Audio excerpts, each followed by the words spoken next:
We'll go ahead and get started here. We'll cover two chapters tonight. It's going to be airway management and oxygenation. So in this first chapter, we're going to cover physiology, pathophysiology, so how it works, diseases affecting it, how to get the airway open, what to do about obstructed airways, how to place and maintain airway adjuncts, suctioning techniques, a few other things we're going to talk about here. So everybody read these chapters? Has anybody not read these chapters yet? These are a couple of very important chapters. Make sure you get read. Make sure you take good notes on them. There's going to be a lot of questions about it on your National Registry exam. And it's also stuff that you just really need to know to do this job. All right. So your airway is divided into two halves. There's the upper half and lower half, upper portion, lower portion. So your upper airway consists of your nose and your mouth. Your nasopharynx, oropharynx, and your laryngopharynx all are parts of your upper airway. So nasopharynx is obviously is as it sounds. You're talking about the terminology we talked about a couple chapters ago. Naso nose is going to be the airway surrounding your nose. Oropharynx is airway surrounding your mouth. Obviously oral, right? And laryngopharynx is going to be like the back of your throat and things like that. So your larynx is going to be the boundary between your upper and your lower airways. So as you can see here, you got your nose and your mouth. It's what consists of your nasopharynx, your nasal cavity. Airflow will flow in just like it will through the mouth. It all goes into the same place, right? It all goes into your trachea. Uh, you got your oropharynx, consists of everything behind your mouth, all the airway products behind your mouth. Then your laryngopharynx is where your epiglottis and your vocal cords are. All that sits right through there. Your vocal cord is kind of the opening into your trachea. And then your larynx is going to be down here, which is what separates the two.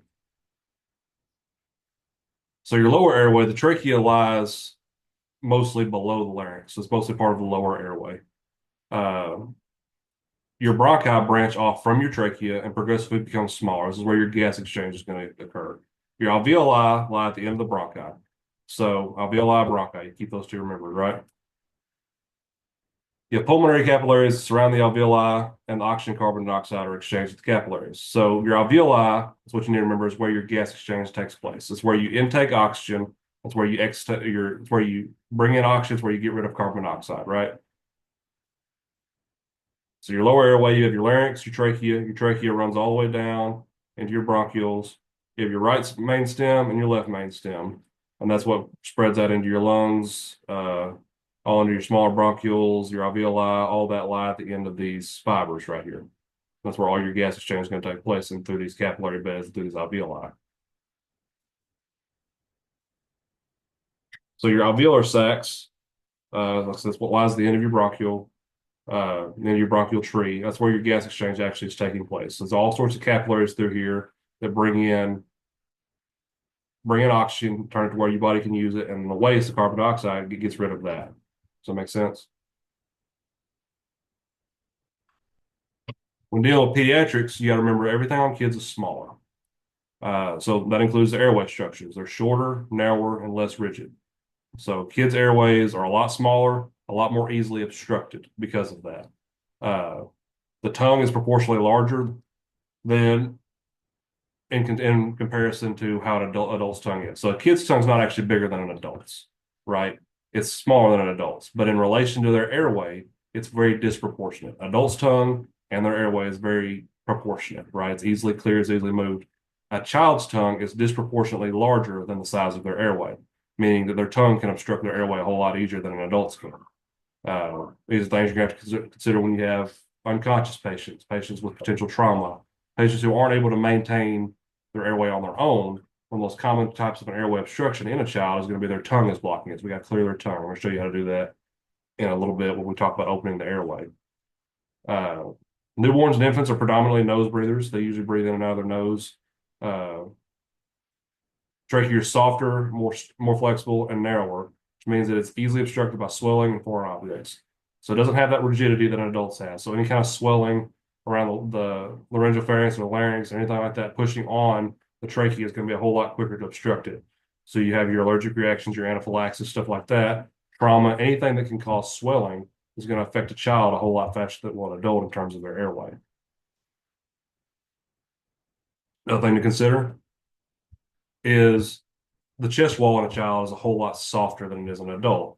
It's a whole lot more flexible and not near as rigid, uh, meaning that any kind of trauma to the chest or anything like that can start causing some severe airway complications as well because there's not that structure there to kind of help protect the airway. Uh, then a child breathing is more dependent on the diaphragm than it is in an adult. So we look at child's airway. The child has a smaller nose and mouth. Because of that, the tongue is going to be disproportionate to the size of their airway. It takes up more space in their airway and in their mouths than it does in an adult. Their tracheas are narrower. It's less rigid, less developed, and therefore they're more easily obstructed. So you have a child here, you have an adult here. So you're looking at their tongue and everything else here as opposed to here. There's a whole lot less room to play with. See all that space there versus there? It's a whole lot more space to play with on an adult than there is on a child. All that's more rigid and more easily protected than it is on a pediatric patient. Anybody have any questions about that?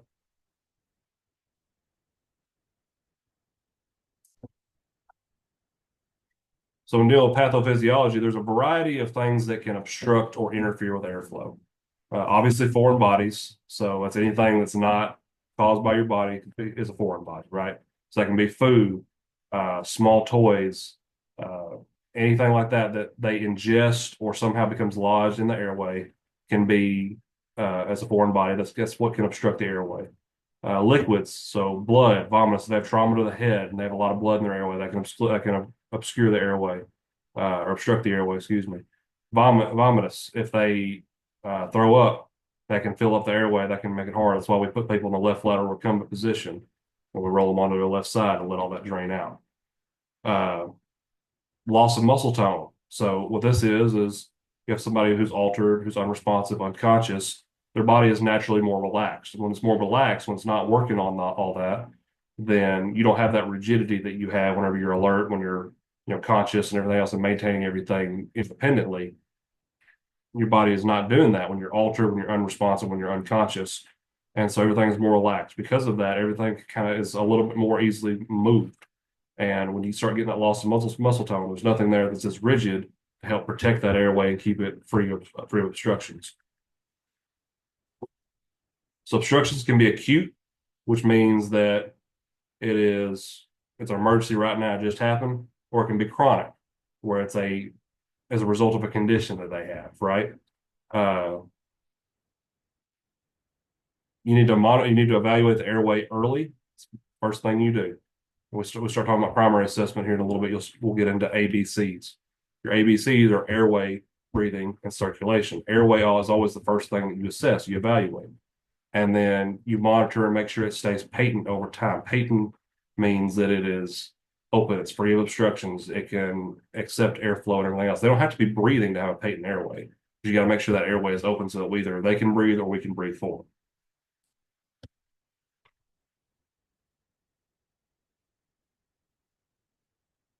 Y'all bear with me. I'm still dealing with a lot of drainage, so I'm gonna have to stop every now and then.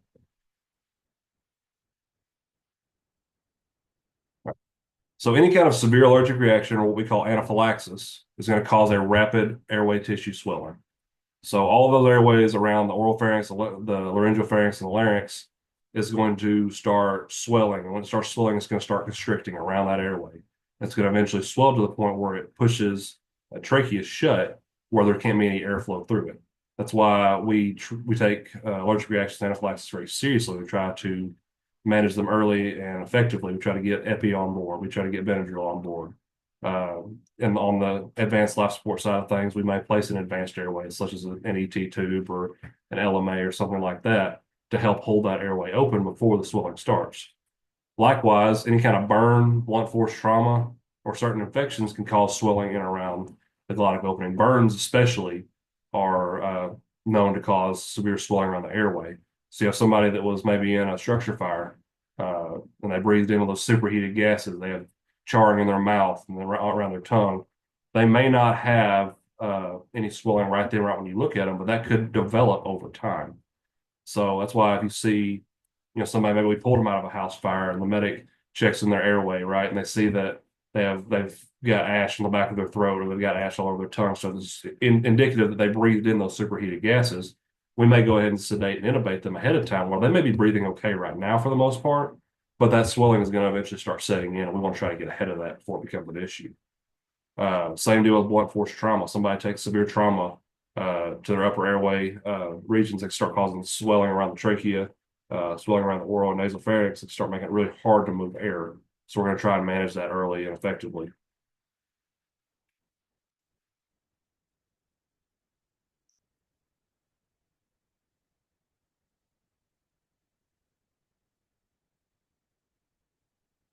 There's four sounds that can be indicative of a limited air movement. I'm going to share a video with y'all in the group me afterwards that highlights all of these sounds so you can hear them for yourselves. And hopefully you'll get to hear them while you're on your ride times. So there's stridor, which is a very high-pitched whistling sound. It's indicative of a severely narrow air passage. So there's some lower airway problems going on there. It's very narrow. It's very constricted. This is going to be common in your asthmatic patients, especially. It's very common. It's going to be you'll know it as soon as you hear it. It's very high-pitched, sounds just like they're whistling. Uh, Hoarseness or a raspy change in voice. Everybody who's ever got cold or gotten sick has had hoarseness. What that actually is a minor amount of swelling around the vocal cords. So anybody's ever had a cold or the flu or COVID real bad or maybe bronchitis or something like that, they've had a hoarse voice, laryngitis or anything like that. That goes back to I was talking about like the burn patients. That's one of the things we're going to look for when we're talking to them after we evaluate them is do they have that hoarseness? If they do, we're going to consider that as there's already some swelling going on there. We got to manage this right now. Snoring, you're going to see this a lot in your unconscious unresponsive patients as due to that loss of muscle tone. So that muscle tone around there, which drives your respiratory drive, is loosened. It's weakened. So it's not holding together. It's not rigid as it should be, where you give a very smooth and relatively quiet sound of airflow. All that muscle tone is diminished. It's loose. It's flopping around every time they breathe. That's going to create that snoring sound. And then gurgling. Just about everybody knows what a gurgling sound is. I'm sure everybody has gargled mouthwash or something like that at some point in time in their lives. It sounds just like that. It's going to be a very bubbly sound. It's going to sound as though you sticking a straw in a glass and blowing it because there's going to be some sort of fluid or vomitus or secretions of some sort in the airway that's bubbly when they try to breathe or when you try to breathe for them. So that's going to be an indication we need to suction and try and get that liquid out of the airway. So when you're assessing an airway, you need to ask yourself two questions. Is the airway open? And if it is, will the airway stay open? A no answer to either one of those questions is indicative that we need to place some sort of airway adjunct. We need to maintain the airway as best we can. If it's not open and they don't have a gag reflex, we can place an OPA. We're going to talk about OPAs and MPAs here in a second. If it is open, but you're worried about it not being open in a second, like you have a trauma patient or something like that, you're worried about some stuff, or they do have a gag reflex and they're not tolerating an OPA, so we're going to talk about that in a second, place an MPA.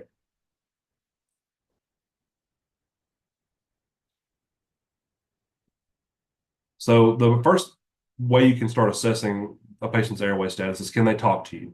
So the ability to speak is a pretty immediate indicator the patient's capable of moving air. If they can't breathe, they can't talk. So when you have somebody that's speaking in full sentences telling you they can't breathe, odds are they're panicking because if they're actually could not breathe, they would not be talking to you, or they would be talking to you in short 1-2 word sentences, right? In the stridor, we talk about the whistling sound. It can be present on inhalation, exhalation, or both. And it needs to be taken very seriously. It's a very ominous sign that there is some constriction around those lower airways. It needs to be managed right now.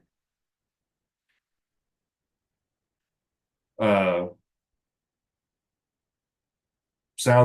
sounds need to be free of any sounds associated with obstruction.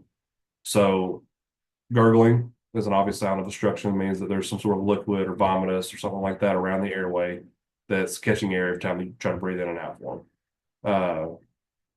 Gasping can mean that they're trying to breathe around something, right? There's something in there, something lodged, trying to breathe around it. Crowing, wheezing, same deal.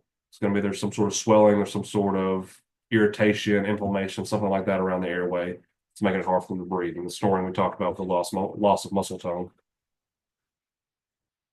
Some patients may use their body position to help keep their airway open. Firefighters, y'all that have been on calls, I'm sure you've walked in and seen somebody in what we call a tripod position, where they're hunkered over, they got their hands on their knees, and they're trying to make their chest and their diaphragm as big as possible to help them breathe. Uh, so they may find a position that helps them breathe better, and that may be the position that they're in when you get to them. You kind of help them stay in that position until you can get some interventions on board to help them breathe a little bit better. So you're going to assess the airway in the primary assessment. So your primary assessment is your ABCs, your airway, your breathing, your circulation. And then you stop and fix a problem immediately. You don't note a problem with the airway and then come back to it later. You see the problem, you recognize that it is a problem, and then you do something about the problem right now. Whether that's place an airway adjunct, whether that is suctioning, whatever the case may be, we get that airway open and patent first thing. That's the first thing we do.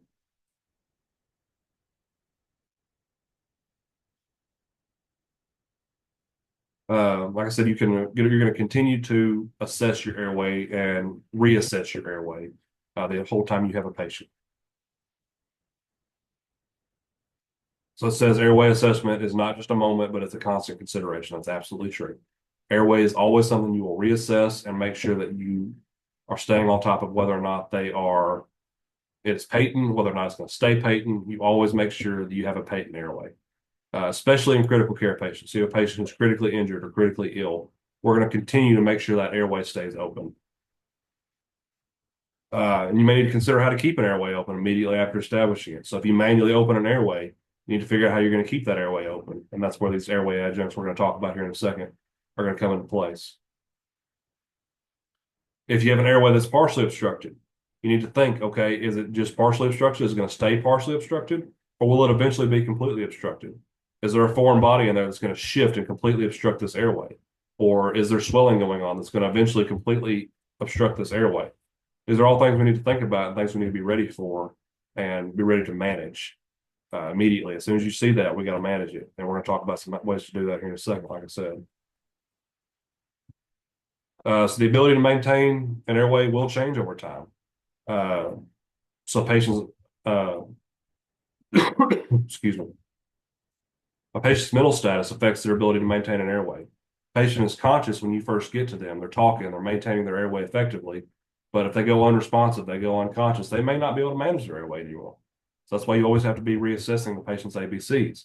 So just because they may have been managing their airway when you first got to them does not mean that 10 minutes into that call, they're still managing their airway. You may have to start doing it for them. There's never a guarantee that airway will remain open. So some signs of an inadequate airway that you need to make sure you know and take note of it. Obviously, no signs of breathing or air movement may be a sign that the airway is obstructed. Not always, just because they're not breathing. They may be not breathing with a patent airway. They may be not breathing for another reason, such as they went into cardiac arrest. But always, if they're not breathing, no signs of air movement, consider an obstructed airway and consider establishing and maintaining that airway. Evidence of foreign bodies in the airway is an obvious sign of an inadequate airway. No air felt or heard of the nose or mouth, it's kind of the same as the first bullet point. Inability to speak or difficulty speaking, if they can't talk to you because they're working so hard to breathe, or if they're only speaking to you in 1 or 2 word sentences, that's a sign that that airway may not be adequate. It may be an inadequate airway. Maybe something we have to do about that. An unusual hoarse or raspy quality to the voice. Go back to the burn patient. That may be an indication of some swelling around the airway that we might need to have to do something about. And then absent, minimal, or uneven chest movement. So there's no chest rise and fall or very little chest rise and fall. That's a bad sign. That's a sign there may be something wrong with the airway that we need to deal with. Or uneven chest movement. We call that paradoxical movement, where one side of the chest rises and the other one doesn't. That's usually a pretty telltale sign of a pneumothorax that we have to do something to manage. Pneumothorax is a collapsed lung, by the way.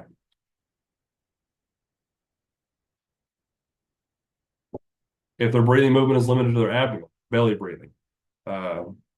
Anybody's ever seen an asthmatic, especially an asthmatic child, when they're breathing, they're working really hard to breathe, having an asthma attack, or even patients that are older that may have COPD, stuff like that. You notice them breathing, you just see their belly moving a lot. It's not really, you don't see their chest moving, you just see their belly moving a lot.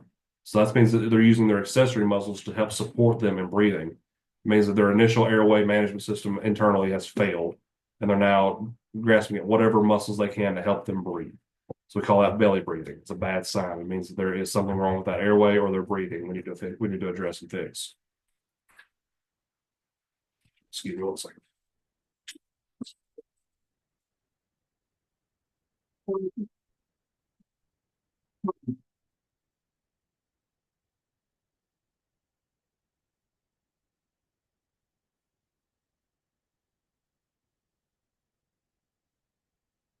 These days I'll get over strainage. Patient has diminished or absent breath sounds. So you listen to them breathing and you notice that they're breathing. You can hear air movement really good on one side, but not that great on the other, or you don't hear air movement on one side or the other at all. Is another sign that there may be some airway complications going on, such as a pneumothorax or collapsed lung. If that lung collapses, where it's full of fluid or anything else, you're probably not going to hear a lot of air movement going on around there. Abnormal noises such as wheezing, crowing, stridor, snoring, gurgling, gasping. We talked about that earlier, and I'm gonna send out that video after this lecture is done where y'all can uh, actually listen to those sounds, know what they sound like, and we'll kind of piece together what airway conditions they go with. In children, attractions above the clavicles, between and below the ribs. So, in addition to belly breathing, you may see a child, breathing with their neck really hard. Uh, that's a pretty telltale sign that there's something going on with their airway because, like I said, they're using all of those accessory muscles to help them move air and help them force air throughout their body or into their airway. Uh, Children and infants, their nose breathers. We talked about that earlier. You see their nostrils flaring out a lot when they're trying to breathe. It's a sign of they're struggling. They're struggling to breathe. That's how you can tell respiratory distress in an infant pretty immediately is that nasal flaring. Does anybody have any questions over airway pathophysiology? A lot in a short period of time. Comments, concerns, donations? All right. So we deal with opening the airway. Like we talked about earlier, airway problems must be dealt with immediately. It's not something you note and come back later. It's something you deal with right now. Uh, it is your job to open and maintain the airway in any patient who cannot do so for themselves. If you get there and the airway is not open or not able to be maintained, you have to open and maintain that airway. Even if that is the only task you achieve until some other help gets there, you have to maintain that airway. In a patient with some diminished mental status, meaning they're unconscious, unresponsive, this is best achieved when the patient is supine or laying flat on their back. Go back to our patient positioning, stuff like that we talked about earlier in some earlier chapters. Supine means they're laying on their back, right? It's best done if you have a patient who's unconscious, unresponsive, altered mental status, lay them down because now we can take complete control of that airway. There are some caveats to that we'll talk about towards the end of this chapter. If you suspect spinal trauma, so we'll get into trauma sections later in about a month or two, and we'll go over a little bit more in depth on spinal trauma. But if you suspect there's an injury to the C spine or the head, neck, or back, we're going to protect the head and the neck. However, airway has priority over spine protection. If you're by yourself and you can either maintain their airway or hold C spine, maintain their airway. They can live being paralyzed. They may not want to, but they can. They cannot live if their airway is closed, right? So we need to make sure we maintain that airway. Everything else can be fixed by people with a lot of letters behind their name. If you have enough people, provide manual stabilization of the head and neck while you establish and maintain that airway and provide them ventilations.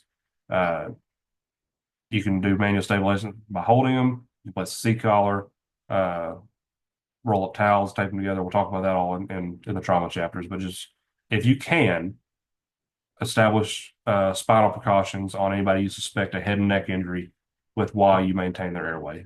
But make sure that you maintain the airway overall.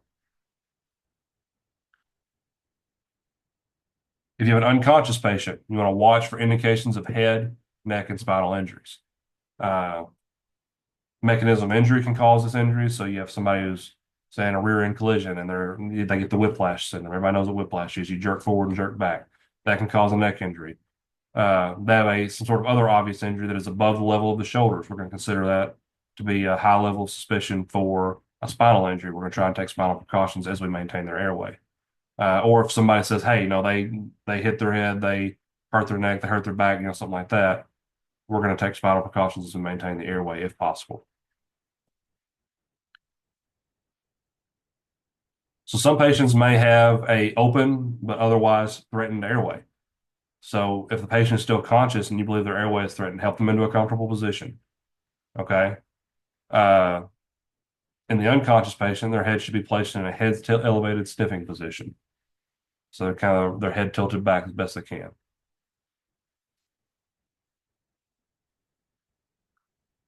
Slight elevation and anterior positioning of the head, it'll align the airway structures for improved patency. So pretty much all you're doing is you're manually manipulating and maneuvering the head to help all of those airway structures open naturally. It's called a head tilt chin lift maneuver, and we're going to talk about that more here in a second. There's some pictures we're going to show you. But what it does is it aligns all of those airway structures to allow for easier maintenance of the airway, easier airflow, and everything else.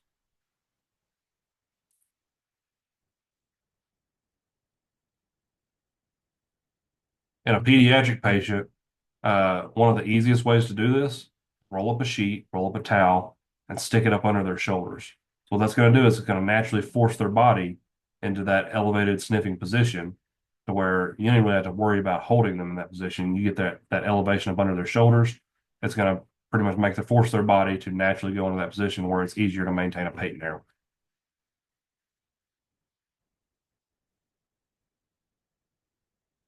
Position of that is contraindicated when there's a risk of spinal injury.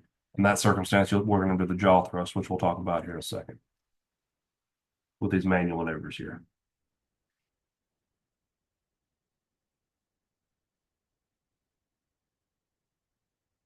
If your patient does not have an intact airway, then you have to open the airway. You have to do that manually to support maintaining a patent airway.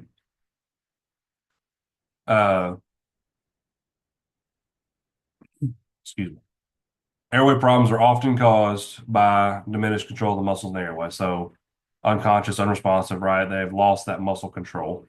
And so it's obstructing the airway somehow, whether the tongue is flopped back or whatever the case may be. So some basic procedures can keep the tongue in position and prevent the epiglottis from covering the glottic opening. So go back to our anatomy, right? There's the epiglottic that covers the glottic opening. If it's a little flap. If it's flopped back, kind of like if the tongue is flopped back, it's going to cover that glottic opening. It's going to prevent the trachea. It's going to close the opening around the trachea, and it's going to prevent you from being able to move any kind of air. The two most common ways to open the airway are the head tilt chin lift maneuver and the jaw thrust maneuver.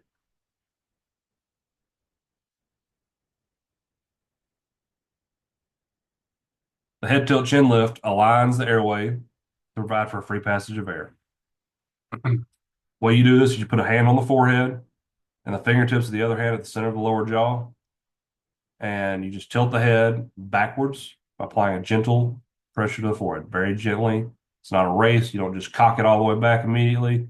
Just real simple, just push it back. Lift the chin, support the lower jaw, move the jaw forward. Don't allow the mouth to close. And you can be assisted in this with some airway adjuncts that we'll talk about in the next couple of slides as well. So that's the head tilt chin lift. So see, he's got his hand on her forehead right here, other hand up under her chin. He's just rocking her head back. That's all he's doing. Just like that, that's your head tilt chin lift. The jaw thrust maneuver is used to open the airway of an unconscious patient with a spinal injury. So if you think there's a spinal injury, then you will perform a jaw thrust. You're going to keep the head, neck, and spine aligned, so you can keep it in line with inline stabilization. You're going to kneel at the top of their head, place one hand on each side of the lower jaw, and at the angles right below the ears. You're going to push the angles of the lower jaw forward with your index fingers, and you're going to retract the lower lip with your thumb to keep the mouth open. You're not going to tilt the head at all. All anybody's ever had this done to them is it hurts. If they're playing possum when you do this to them, they will come alive. Just like that. So he's got his hands up under her jaw line right here by her ears, thumbs on the lower jaw. He's pushing in with his index finger and pushing down with his thumb, and that will pop the airway open. Any questions over manual airway maneuvers? The problem with this jaw thrust maneuver is it usually is going to require two people to both do this and provide artificial ventilation, which we'll talk about here in a second. So, what is more important, spinal immobilization or airway management? Somebody. Airway management. That's right. Airway. So make sure you maintain that airway above spinal precautions. If you have enough people, then our chief goal right here is to do no harm, right? It's to not make things worse. So you have enough people, then you can maintain the airway and provide spinal immobilization. If you are just by yourself, then you have to provide airway management over spinal immobilization. Y'all give me just 1 second. I got a 4-year-old that's being rebellious.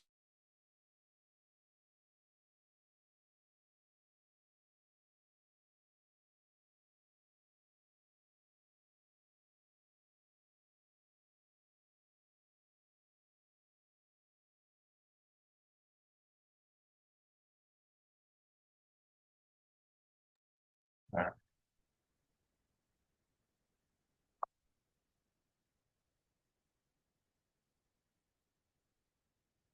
All right, now we're going to deal with obstructed airways. What are we going to do about obstructed airways? After you open the airway, right, we've done our manual maneuvers, but the airway is still obstructed, right? You're still not able to ventilate. They're still not able to breathe. There's going to be a possibility there's some foreign body object obstruction, right? So if attempts to ventilate, reopen, fail, we're going to immediately start considering that to be a foreign body airway, and we're going to do what we can to clear that. There's two different classifications of choking. So in a severe choking, the trachea is fully blocked, no air is moving. In a non-severe choking, the trachea is partially blocked and there's some air exchange. You may hear, you're crowing, maybe a little bit of stridor if it started swelling, and things like that with a non-severe choking or with a partial choking. If you have a conscious, severely choking adult, we're going to treat them with abdominal thrust. Everybody seen sorry, what I just did, but I'm going to undo it. Everybody's seen the Heimlich maneuver. So you're going to get behind them. We're going to practice this next day in class as well. I've got a little dummy we're going to do it on. You're going to get behind, stand or kneel behind the patient, place a fist over the navel, and grasp the fist with the other hand. You're going to push in and up, in and up. So what you're trying to do is forcefully dislodge anything that may be in that airway to get it out, make them cough it up, spit it out. That way they can start breathing again. You're going to repeat this until the obstruction clears or the patient becomes unconscious.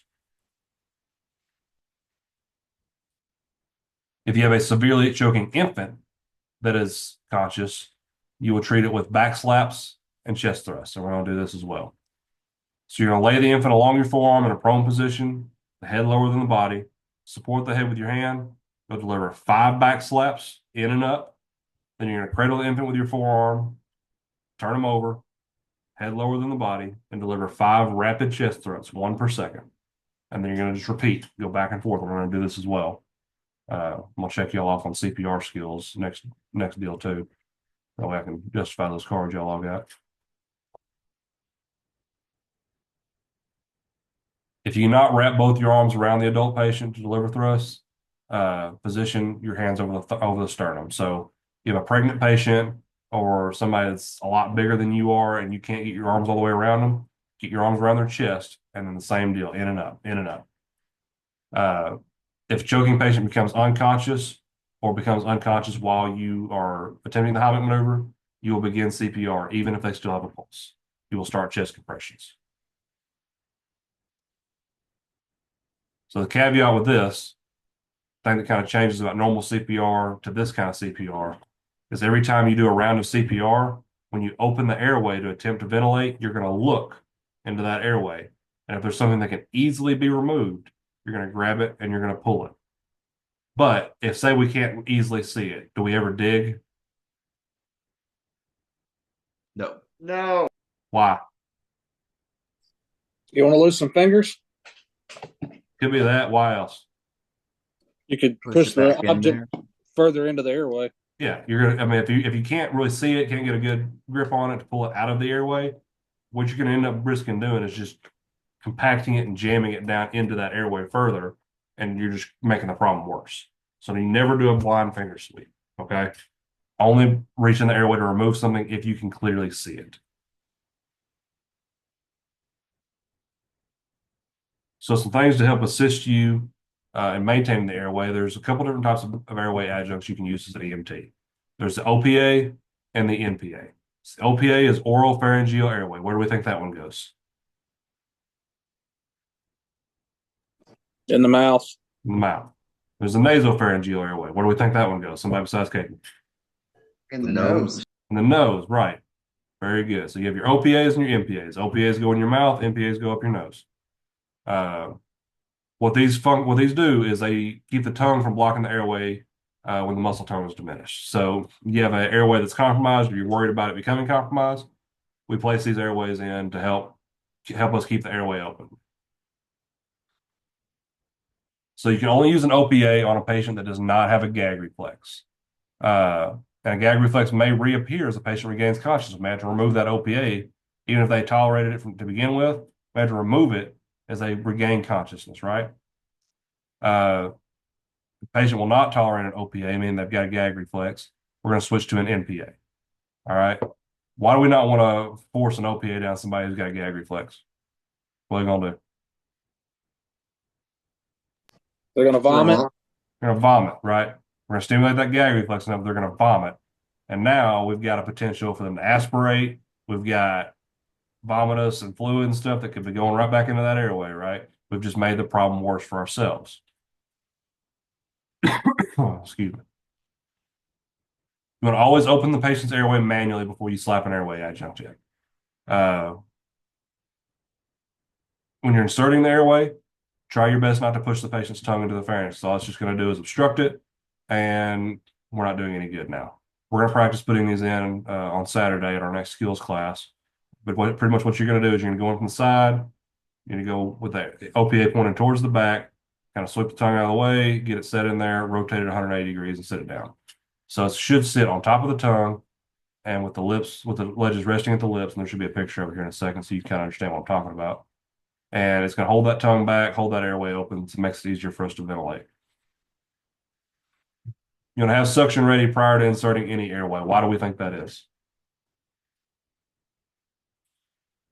In case they vomit. In case they vomit, right? Or in case there's some sort of other secretions in the airway. If you try to put an OPA on somebody with a gag reflex, you may not know they have a gag reflex till you drop that OPA. It may just take one time. They throw up everywhere. It's happened to me. Okay. Always have suction ready before you place an airway adjunct. Do not continue inserting the airway if the patient begins to gag for reasons already discussed. Maintain the head position, the manual position you place the head after inserting the airway adjunct, and then continue to monitor the airway. Be ready to provide suction. If the patient regains consciousness or develops a gag reflex, remove the airway immediately. We want to avoid them vomiting at all costs. And then use proper infection control practices while maintaining an airway.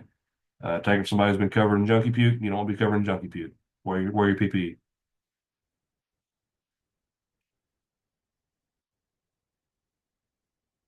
So your OPAs, they're a curved plastic device. They go in the mouth, they keep the airway open. So a flange that rests against the patient's lips, and then it moves the tongue forward as it curves back to the pharynx. There's all sorts of sizes of OPAs. You have to make sure that you are using the correct size. A complete set should always be carried. Don't just carry one or two OPAs in your bag or on your ambulance or wherever in your fire truck. Have the full range. If you use one, replace it. Have the complete set with you every time you run a call. Reason being, an airway is not going to be effective unless it's the correct size. If it's too small, one, you risk dislodging and dropping it into the airway. Two, it's just not going to hold it open because it's too small. Likewise, if it's too big, you're just going to obstruct the airway. You're not going to be able to get around it to breathe. These are OPAs. A lot of them are color coded. They're not always color coded. Sometimes they're clear, but there are different sizes of them, and there's a lot of different sizes. There's more than just four. There's a lot of different sizes of them. The way you're going to measure to determine the accurate fit of an OPA is you're going to take the device sitting just like this, and you're going to measure from the corner of the mouth to the tip of the earlobe on the same side. So just like on your right side, you're going to put on so you're on the right side of the patient. You're going to put this little lip right here to the corner of their mouth and measure up to the earlobe. And if this fits perfectly right there in that little gap, that's the right size.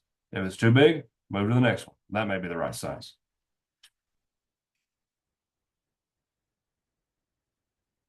Just like that. Tip of the patient's mouth, tip of the earlobe.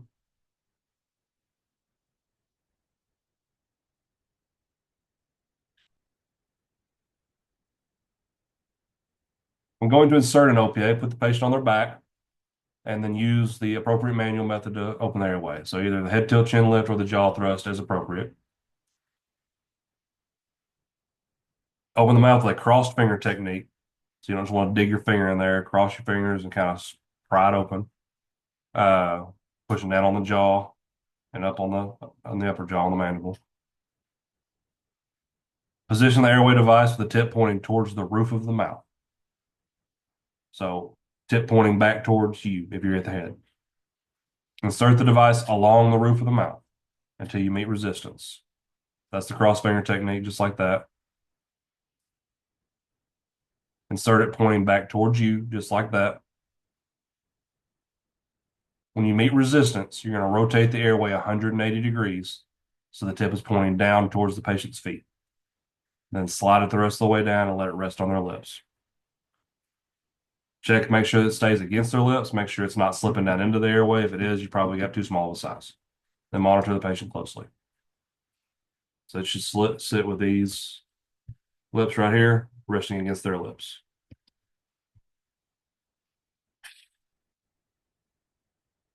Up next is the NPA, the nasopharyngeal airway. If there's an intact gag reflex, patient's teeth are clenched, or there are oral injuries, we're going to use an NPA. So an NPA is contraindicated with a basilar skull fracture, a nosebleed, which is what epistaxis means, or nasal trauma. So if they got a shot in the nose, we're not going to use an NPA. Okay. Or if they have a severe head injury, like well, you suspect they may have a skull fracture or something like that, they got a bad head injury, we're not going to place an NPA. And I'll tell you why in just a second.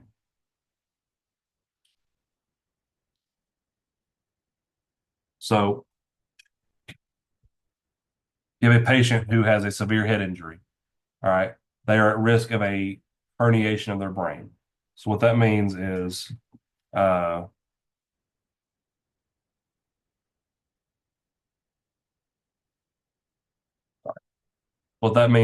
brain may start swelling. And if there's a basilar skull fracture, meaning essentially the roof of your mouth, the plate above the roof of your mouth is broken, then the brain can start herniating down into the nasopharynx. Okay. If that happens, it's rare, but if that happens and you go to place an NPA, you could actually push it through bits of brain. You can start causing damage that way. So we generally do not use them if there are severe head injuries present.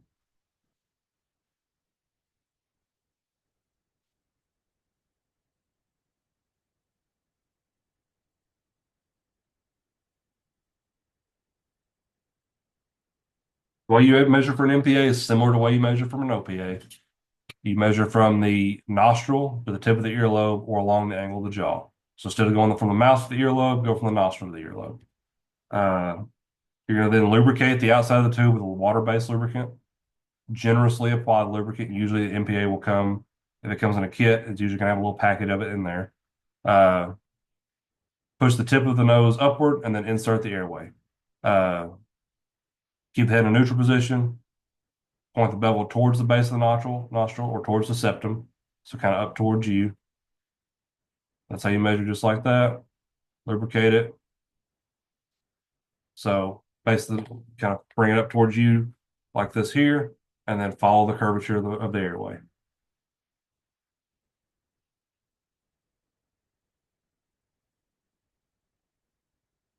We have a brave volunteer. We can put one of these in one of y'all if y'all want to.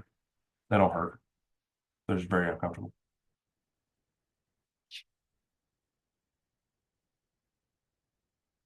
So supraglottic airways are something you need to know about, but they're not something you can use in Arkansas. In other states, this is becoming an EMT level skill, and Arkansas will probably get there about 10 years after everybody else does, because that seems to be our running trend when it comes to EMS. So supraglottic airways isolate the glottic opening by occupying space around the larynx and hypopharynx. They're indicated when other basic measures have failed, or if the airway must be maintained over a long period of time. So the way you place those in kind of vary. Attempt simple procedures first. If these fail, position the patient's head, then you're going to pre-oxygenate the patient. So there's different ways to pre-oxygenate a patient. What I usually do is I'll take a nasal cannula and I'll place it in the nose, and then I'll turn it up to 15 liters, which is a lot. We're going to talk about oxygenation in the next chapter. It's way more than you would give any other patient with a nasal cannula. But as I do that, I'm ventilating with a BVM. We'll talk about BVMs next too. That's how I pre-oxygenate my patients prior to intubation or placing a supraglottic. Isn't that like BiPAP? No. No, BiPAP is something entirely different. We're going to talk about that next chapter too. So, and you'll ventilate them with a BVM. And essentially what you want to try and do is build up enough oxygen reserve while you are getting this airway placed and secured, because it takes about a minute or two to get it in properly. You're going to discuss roles and responsibilities. You're going to assign everybody a job before you place this. You'll size the device per the manufacturer's instructions. So the problem with supraglottic airways is not just simple like an OPA or an MPA. It's not a one size fits all. There's different companies with different styles of supraglottic airways. Make sure you're familiar with what your service is carrying. For instance, Pafford carries an AirQ, that serves the same purpose, but is wildly different from a King airway. Okay. If there's any kind of inflation device that's required, you'll inflate it and you'll prepare to suction. There's not any pictures of it on here. When we get there Saturday, I've got some in the training room up there, and then we'll play with supraglottic airways as well, and I'll show you how to put them in, even though y'all can't do them in Arkansas. In some states, like if you go to Texas, you can. So we'll go over that just to make sure y'all know how to do it in case you do travel outside the state at some point.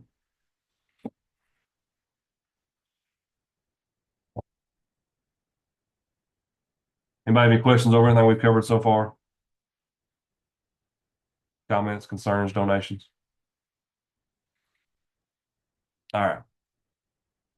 So first thing you're going to do before you suction an airway is try to use gravity to clear the airway. Gravity can be used to clear fluids from the mouth by turning the patient to one side and allow the fluids to drain.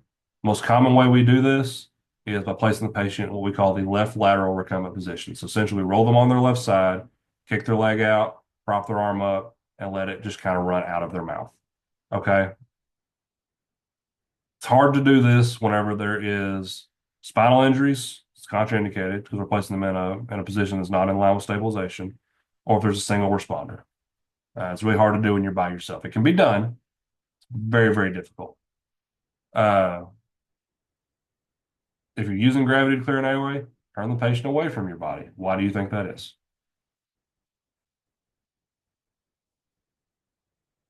Somebody. If you're using gravity to clear an airway, why are we going to roll them away from us? Don't want So all if they throw that. up, it won't be- Vomit. Yeah, you don't want all that nastiness on you. These are nice shoes I'll be wearing.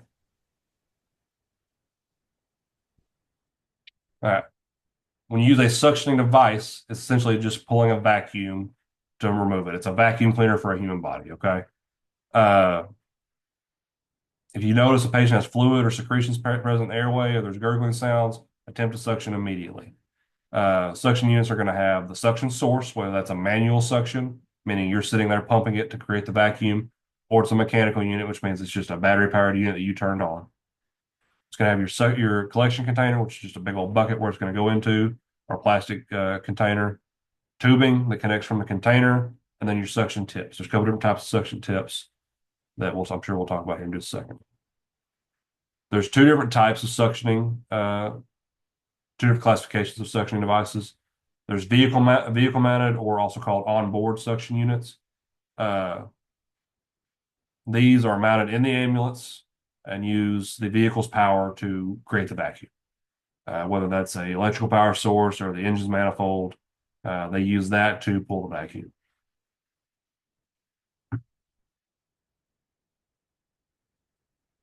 And there's portable suction units, which are the most commonly used ones. Maybe oxygen or air powered. It's not very common anymore. Most common two you'll see are electrical powered ones or manually powered ones. They will provide the same amount of suction power as an onboard unit will provide. It's just a portable. So that's a mounted suction unit inside an ambulance. It's got a port on the wall there that's dedicated to the vacuum. There'll probably be a switch over here on the wall, kind of out of view, that'll turn it on, and then you can adjust the suction with this knob here. It's connected to a container with your tubing, and it looks like they got a yonker right there behind it.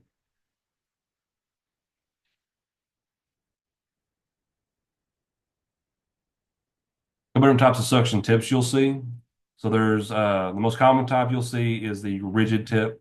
It's also called a yonker or a tonsil tip. They're really easy to control. They're really easy to maneuver. You can point it right where you want it to go, and it's going to suction right where you're pointing. It's got a large bore. It'll suction up anything. I've used it to pull chunks of like food out of people's airways. I just sit it on there, pull the vacuum, and use it to pull the food out. And there's also a flexible or a French tip suction catheter. We call them French. These are most commonly used in situations where you can't use a rigid tip, such as you're suctioning into the nasopharynx, or you're suctioning down an advanced airway like an ET2 or a supraglottic airway we talked about earlier. You can actually run that down and do a deeper suction.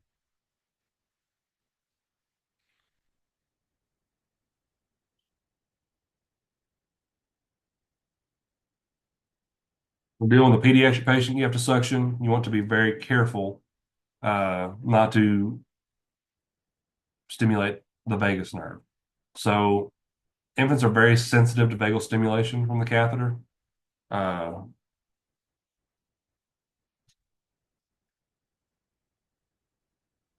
as such, they may have a vagal response, which means they can have a slowing of the heart rate, the blood pressure can drop, everything else. So you want to minimize the amount of time it takes to suction and avoid going too deep with the suction to avoid that. I'll give just one more second.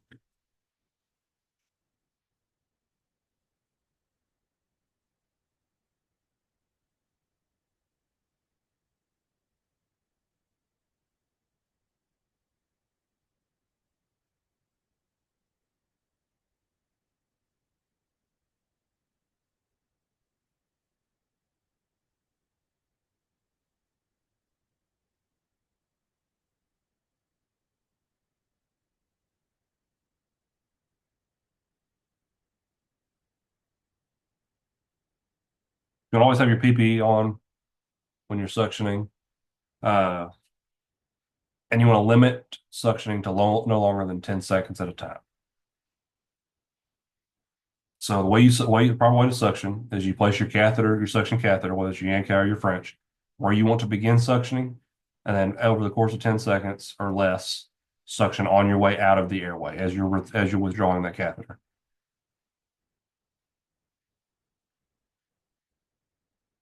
The patient has a gag reflex. So if you stick it too far down, it may stimulate the gag reflex and cause the patient to vomit. So there go more suctioning.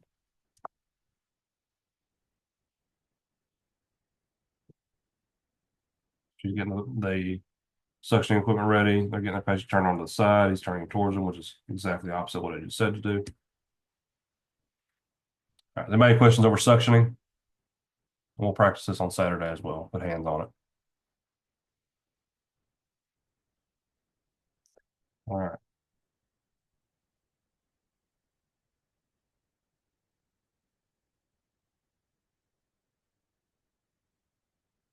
All right, so you have to keep an airway open for a long period of time. So you have to manage this patient, just you and your partner, or you're on the fire department for a while waiting on an ambulance, or you have to transport the patient over a distance. You have to keep this airway open.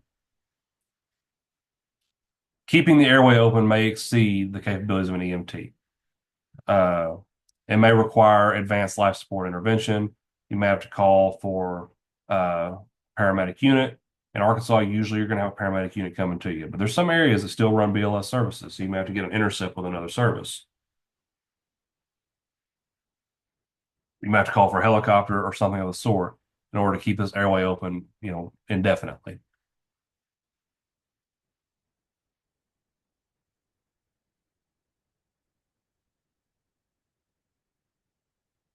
Some things to think about, some special considerations. Talk about facial injuries a little bit earlier. If you have facial injuries, there's likely to be bleeding, whether external or internal, whether they're bleeding outside of their mouth or outside of their face, or the blood's just running back down their throat into the airway. There may be that may end up causing an airway obstruction. You're probably gonna have to suction pretty frequently. You may have to place an airway adjunct or have ALS place an ET tube, an endotracheal tube.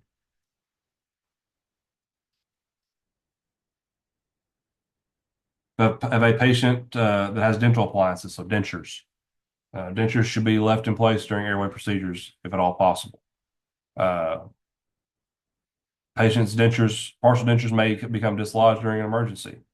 If the patient's dentures become dislodged, you want to remove them. Don't try and sit there and place them back, but don't actively seek to take them out. The reason we want to try for BLS airway procedures to leave the dentures in place is the dentures kind of help make up the facial structure a little bit. Everybody's seen people take the dentures out, the face kind of becomes sunken in. When that happens, it's really hard to get a seal with a bag valve mask to deliver ventilations. And we'll talk a little bit more about BVMs in the next chapter. But so if at all possible, you want to try and leave dentures in place when you're performing airway procedures, unless they become dislodged, they start threatening the airway, then in that case, take them out. All right, maybe questions, comments, concerns, donations over airway management? Pretty down and dirty. We'll be doing a whole lot of skills on Saturday.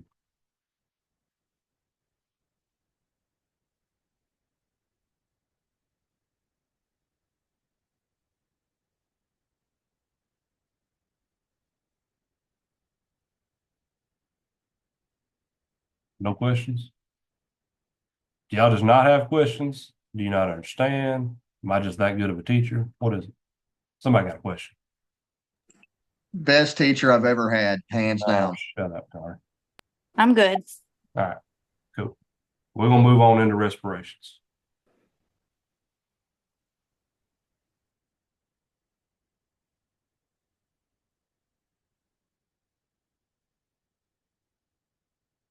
So we're gonna talk about a little bit more about physiology and pathophysiology.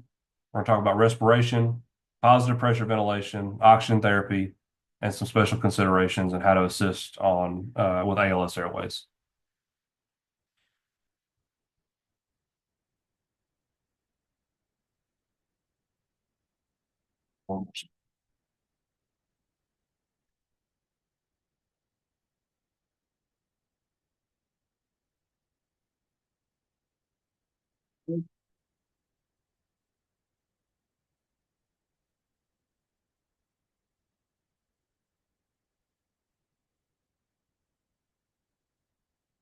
All right. So we talk about ventilation. That's going to be the process of moving air into and out of the chest, out of the airway, right?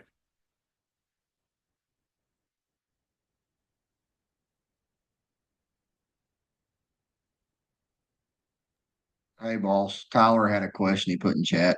Yeah, I'm reading it right now. I just saw it. So Tyler's question was with the dentures, is that one of those where you try to leave them or try to put them back? So like I said, if they're there, if they're not coming out, leave them. The paramedics may remove them when they get there, or the ALS crew may remove them before we intubate. We do that for a different reason. I don't always remove them even when I do intubate. But if they're already coming out or they're becoming dislodged, get them out of your way so they don't end up becoming an airway obstruction.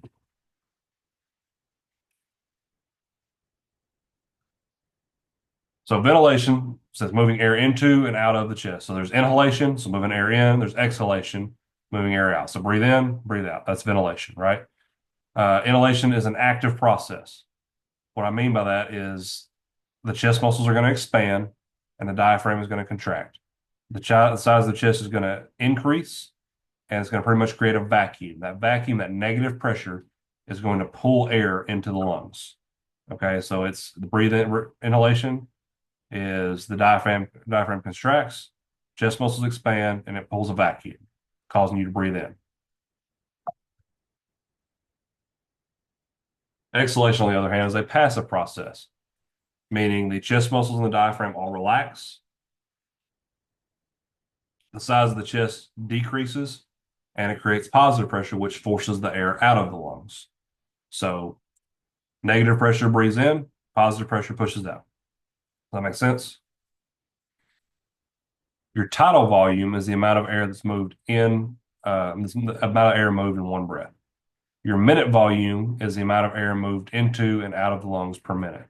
Tidal volume and minute volume vary depending on the size of the patient, especially for tidal volume. And minute volume is going to really depend on your respiratory rates as well as the size of the patient.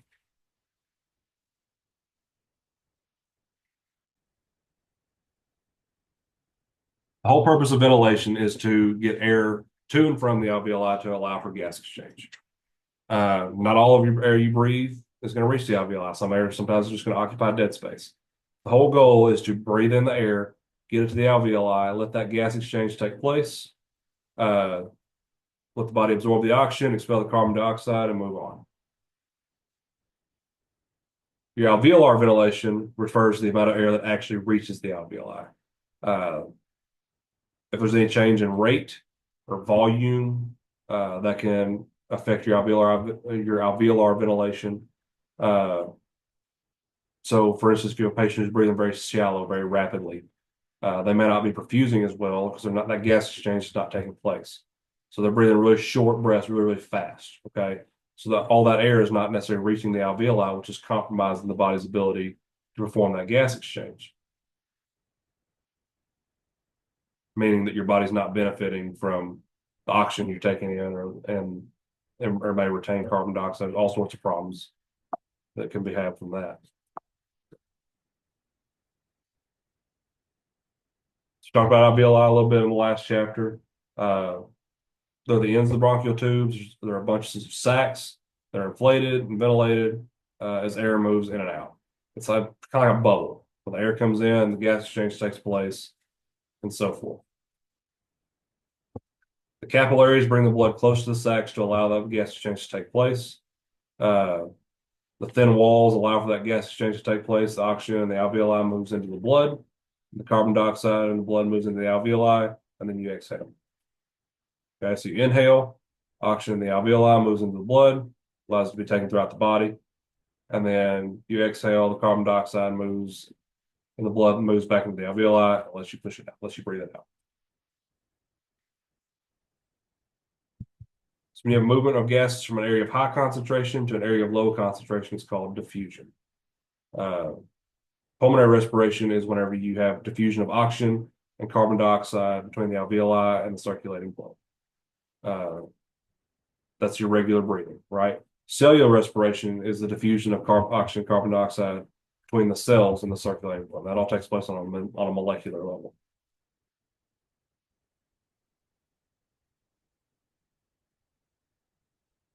In order for either of these types of respiration to occur, the respiratory and the circular systems must work in conjunction.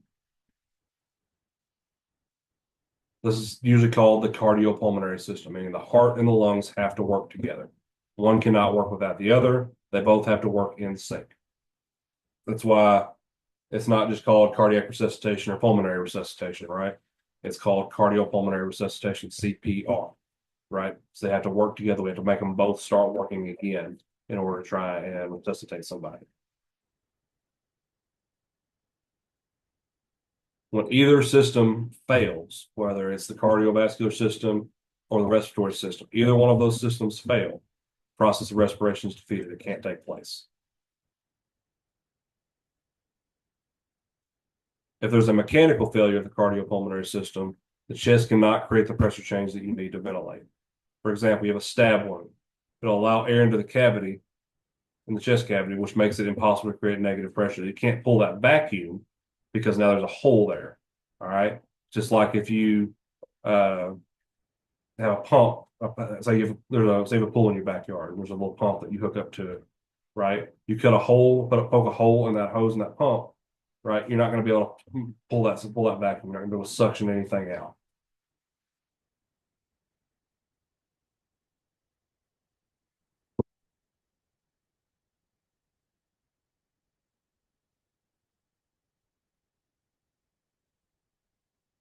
Likewise, you have a loss of nervous control, means you cannot innervate your respiratory muscles. The body cannot tell your respiratory system that, hey, we need to breathe in, we need to breathe out. So therefore, you're not able to work, your body's not able to work to provide that gas exchange of that oxygenation. The painful chest wall injury is going to limit your chest wall's ability to move. So if somebody takes blunt force trauma to the chest or has broken ribs, something like that, it's going to be hard to breathe. Somebody's ever been hit or had a broken rib or something like that, take a deep breath, it hurts, right? So you start breathing shallower and less, which can eventually start causing some problems with your alveolar ventilation because you're not able to get all that air that you need for that gas exchange. And then other airway problems like bronchoconstriction will limit the airflow.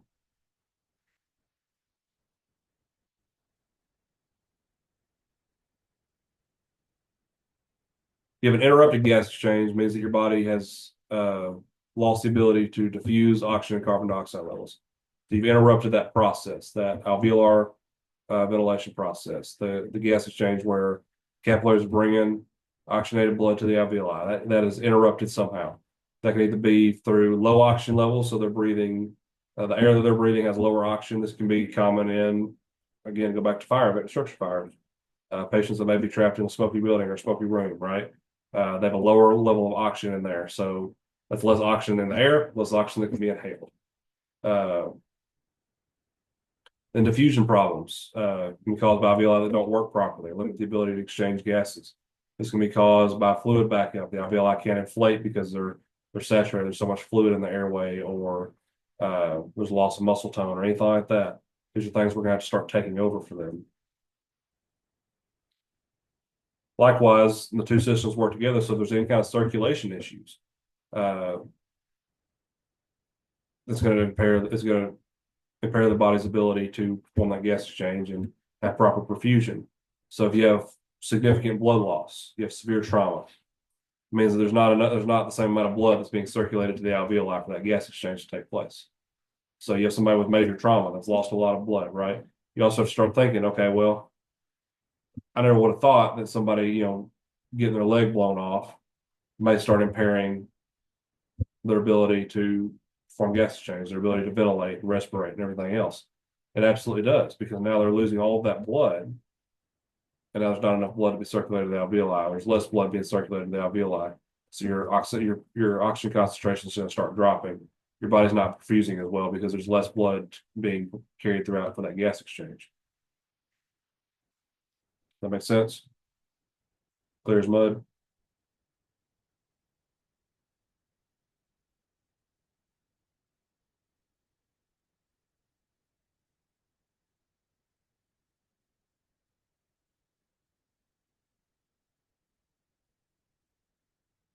These are important terms for you to know. The brain and the body need a steady supply of oxygen to maintain normal function.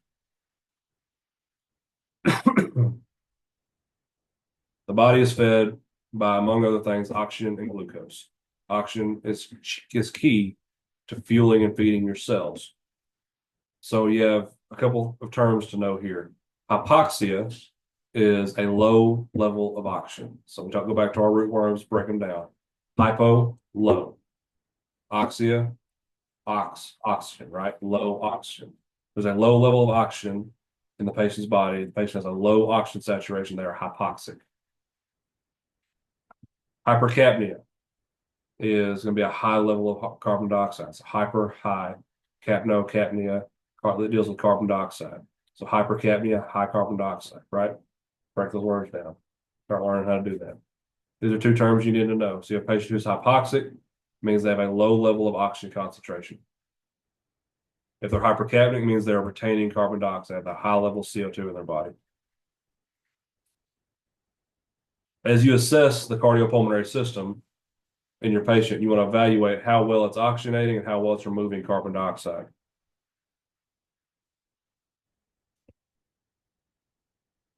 When this system fails, the body compensates for hypoxia or hypercapnia. Chemoreceptors stimulate the respiratory system to breathe more rapidly. The respiratory rate, heart rate increase, the blood vessels constrict, the body starts compensating.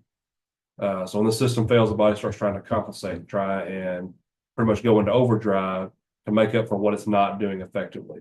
So you're going to start breathing faster. Your heart rate's going to go up. Your blood pressure is going to spike for a minute. Your body's going to try to work overtime to compensate for whatever failure it's experienced with the cardiopulmonary system. So the first stage of this is going to be a patient is in respiratory distress. This means the compensation is working. The patient will have normal mental status, skin color, normal oximetry readings. This when you have a patient who has, obviously working to breathe, having difficulty breathing, stuff like that. But all of these things are normal. You will classify them as in respiratory distress. Respiratory failure, on the other hand, is the patient is inadequately breathing. The compensation is not working. Their mental status is changing, their skin color is changing, their oxygen concentration is dropping, their oximetry readings are dropping. This patient is starting to get into respiratory failure. Respiratory failure is something to note and to identify is a precursor to respiratory arrest. So if your respiratory distress patients are compensating, they're working hard to breathe, but they're still managing to perfuse, everything's staying normal, they're struggling. You see they're struggling, they're having difficulty breathing, right? Respiratory failure, somebody's having difficulty breathing or inadequately breathing, they're not compensating, they're altered, their skin color is starting to change, they're getting very pale, or they're starting to get cyanotic, which is why they're getting the bluing around their capillary beds from lack of oxygen.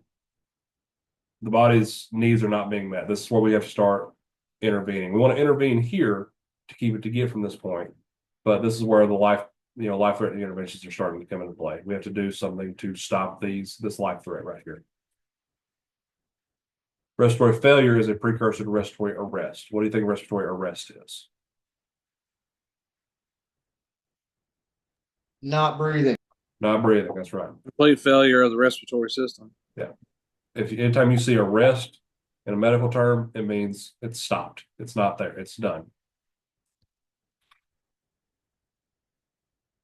Inadequate breathing is going to occur when the challenge is too great for the body's compensatory mechanisms. So the rate of breathing or the depth of breathing or both fall outside the normal ranges. That's considered inadequate. So either they're breathing too slow or way too fast, or they're breathing way too shallow. That is outside of the range. It's going to be considered inadequate breathing.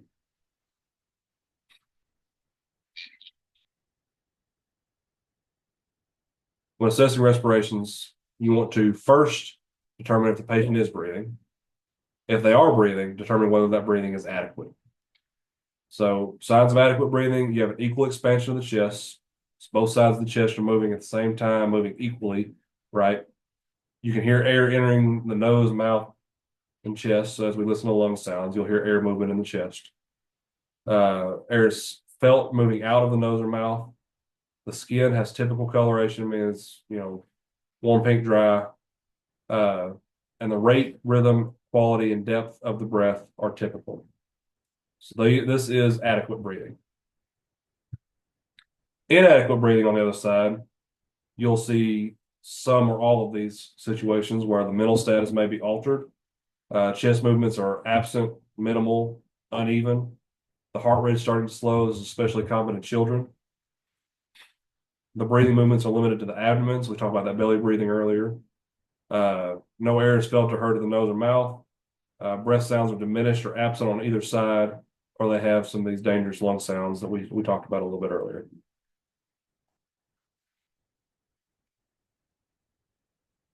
The rate of breathing is too rapid or too slow.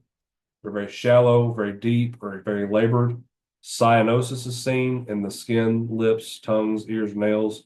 So cyanosis is the bluing color. You'll see it around where your capillary beds are.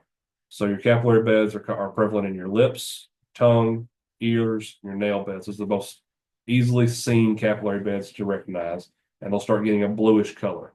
This means that there is not adequate perfusion. They have low oxygen concentration. They're not able to get out or perfuse effectively. So you're going to start seeing that bluing skin color. If their inspirations or expirations are prolonged, meaning they're taking 10 seconds to breathe in, 18 seconds to breathe out, that's not good. If the patient is unable to speak or only able to speak in very short 1 to 2 word sentences, that's a sign that they're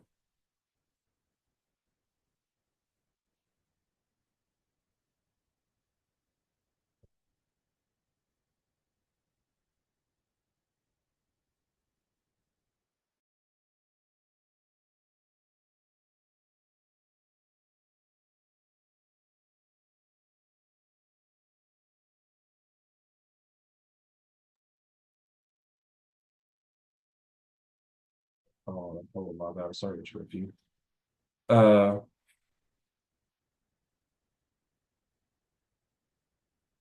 You see retractions, nasal flaring, especially in children. We talked about that with infants in the last chapter.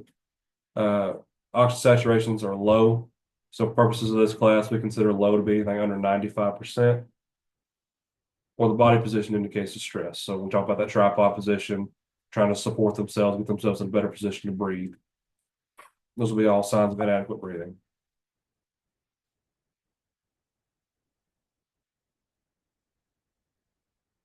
You start dealing with hypoxic patients.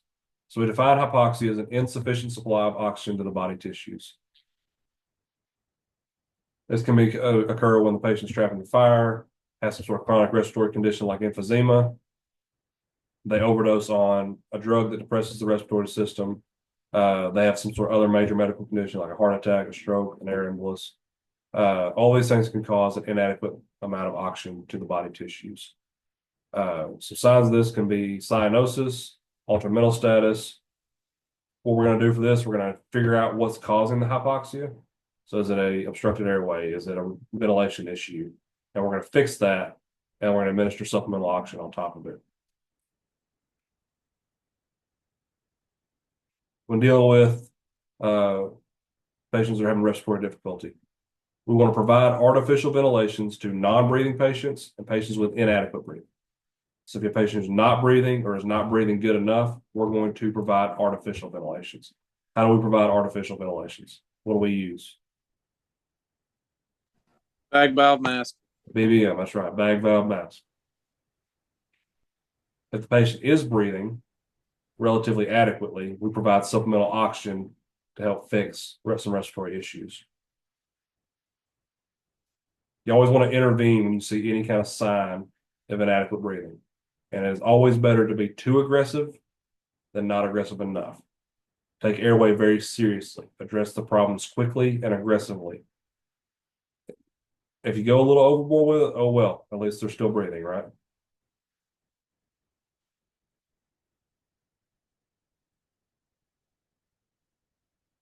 Autumn, this is where we're going to talk about BiPAP a little bit. So positive pressure ventilation. Positive pressure ventilation consists of a couple of things. First, it consists of is artificial ventilation, which is the use of positive pressure to force air or oxygen into the lungs. It's used when a patient has either stopped breathing or had inadequate breathing. It relies on a force that is exactly the opposite of the force the body normally uses. So usually we use negative pressure to draw air in, right? It's an active process. We create that vacuum, we suck our air in, right? This is pretty much doing the opposite. This is putting a leaf blower in front of their face saying suck on it, pretty much. It's forcing that air into their lungs. Use of positive pressure can have some negative side effects. Can have some negative side effects. For example, cardiac output and blood pressure can drop because the heart's ability to refill its chambers is affected. So we're no longer dealing with that negative pressure anymore, right? We're no longer dealing with that active process. We're forcing it to do that. So because of that, the cardiac output and the blood pressure can drop. Patient may experience gastric distension, which is where they start getting their abdomen starts expanding.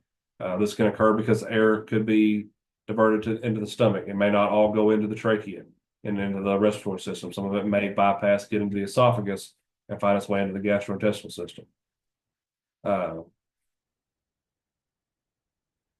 Take care not to hyperventilate them. Blow off too much carbon dioxide lead to vasoconstriction. You want to try and provide ventilations at an accurate and adequate rate to still allow for that gas exchange to take place and allow for perfusion to take place.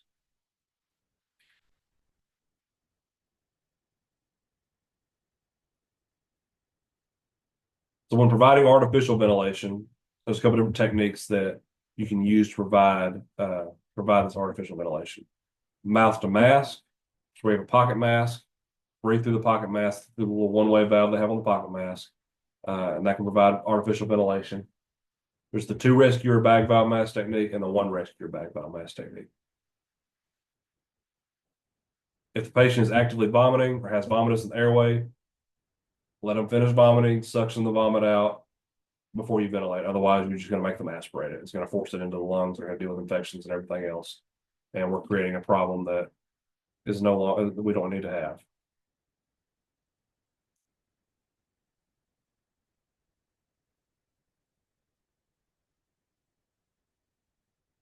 When you're dealing with adequate ventilations, watch the chest rise and fall with each ventilation and ensure the ventilation is sufficient. Inadequate ventilations will occur if the chest doesn't move, air escapes because you don't have a good seal on your mask, or the rate is too fast or too slow. Never use mouth-to-mouth ventilation. Don't do it. You see it on TV, leave it on TV. Don't do it. Always use a barrier device when delivering ventilations. Make sure that you are delivering an adequate amount of volume, but do not overventilate them. If anybody's ever actually ventilated a patient, if you have a good seal on that mask, you will start to feel resistance at some point as you're squeezing that bag. That is because generally the lungs have met the tidal volume that they need, and that's where you should stop. Don't do the firefighter slam where you slam that thing on there and just squeeze it with everything you've got and force all of that air in there. Make sure the rate and the volume of these ventilations are sufficient. What do we ventilate a patient when we're providing a rescue breath? What's the rate? How many breaths per minute do we deliver?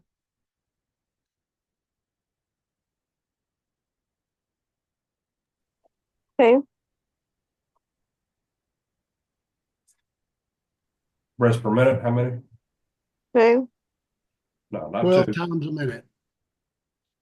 1 breath every 5 to 6 seconds, or 10 to 12 a minute. That's right.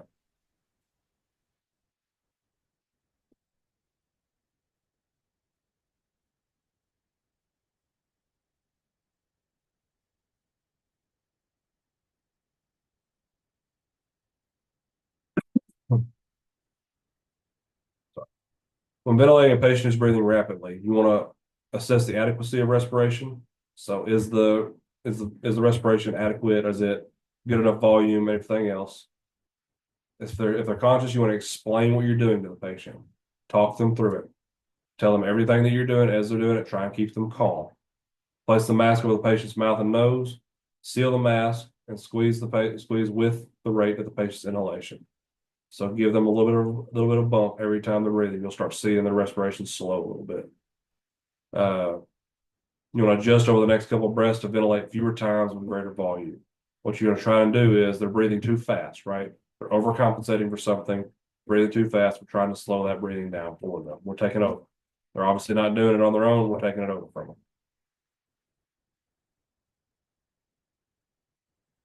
Patient's breathing too slow, same deal. You want to squeeze with the patient's inhalation, but you want to add ventilation in between the patient's own to increase the rate to at least 12 per minute, right? Up to 12 per minute, excuse me. We'll try and get it to where that minimum 12 per minute rate, right?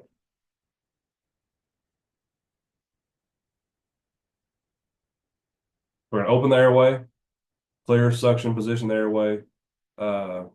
Try and get them in that head tilt chin left position if possible.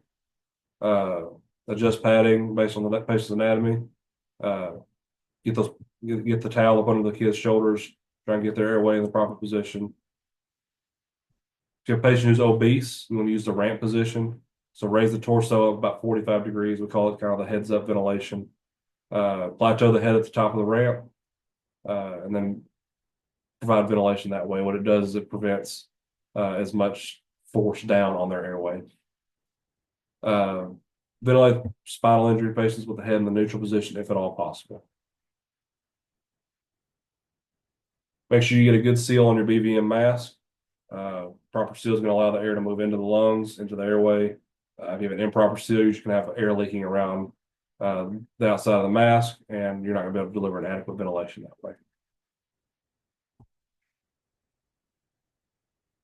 Sometimes the patient characteristics can make it hard to get a seal. If a patient has a large bushy beard, you can either wet it with water, or you can use the lubricant like for the MPAs or Vaseline or something like that. I've seen all sorts of stuff used around the base of the mask to help get a good seal. Leave the dentures in place if at all possible, unless they're creating a hazard to the airway. Then remove them.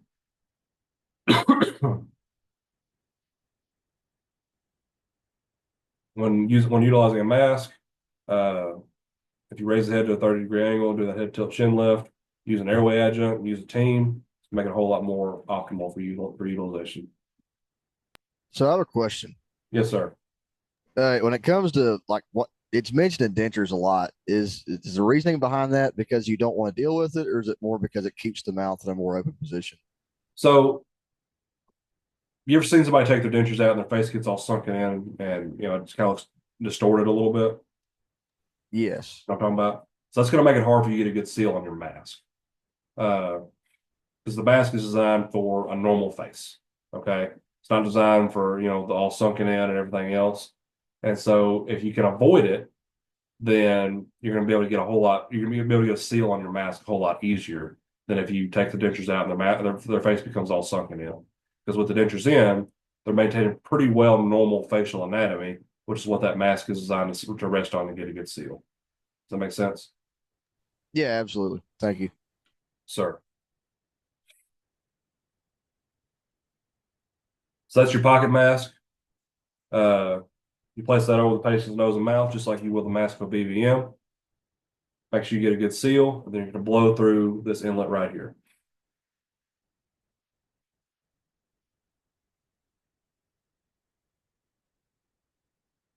Position yourself directly above the patient's head. Place the patient's head in an elevated sniffing position. Apply the mask to the patient. Get a good seal. Lift the jaw to the mask as you tilt the patient's head backwards. And place the remaining hand under the jaw.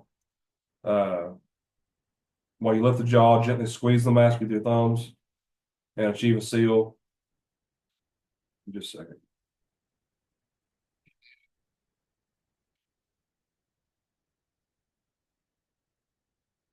And then give the breath into the one-way valve and watch for the chest to rise. So just like that, he's got the good seal going on. He's got the head tilted back, mask secured. He's delivering his breath. He's got supplemental oxygen attached.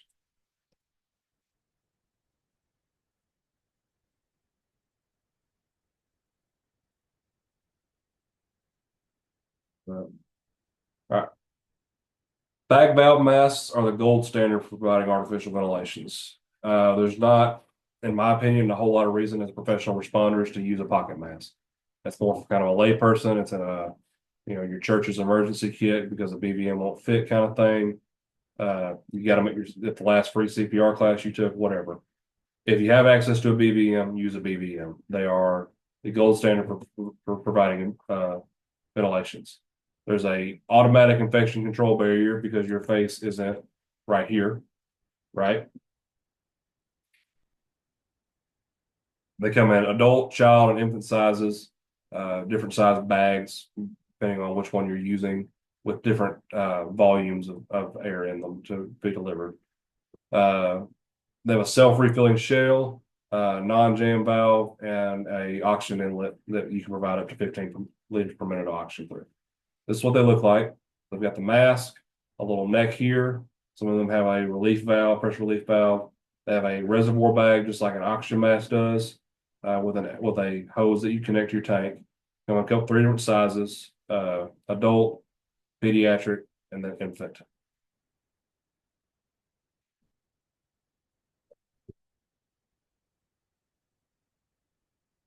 With a BBM, oxygen's attached, enters the reservoir. As you squeeze it, air inlet closes and delivers oxygen to the patient. When you release, the patient passively exhales, expires. As the patient exhales, oxygen will enter the reservoir. For two rescue or BVM ventilation, if there's no head trauma suspected, place the patient in the head tilt chin left position. Select the appropriate BVM size based on what your patient is. Kneel at the patient's head. Position the thumbs along the side of the mask. Press the mask downward. Place the triangular part towards the nose. Lower the mask over the mouth and chin. Use the index, middle, and ring fingers to bring the jaw up to the mask. Maintain your head position. And then the second rescuer will squeeze the bag until the chest begins to rise.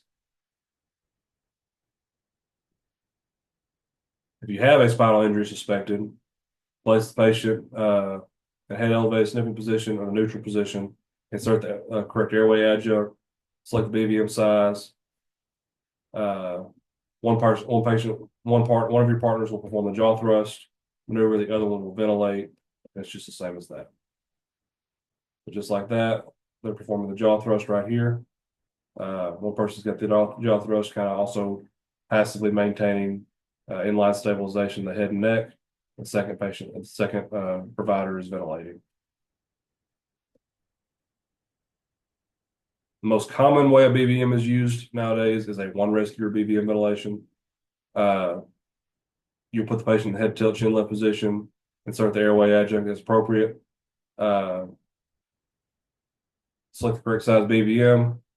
Form a C around the ventilation port with a thumb and index finger. Use the middle and little fingers to hold the jaw to the mask. Squeeze the bag with the other hand as you should see the chest rise. Then release the pressure on the bag and let the patient exhale and repeat. And we'll practice all this on Saturday as well. You actually put hands on all this.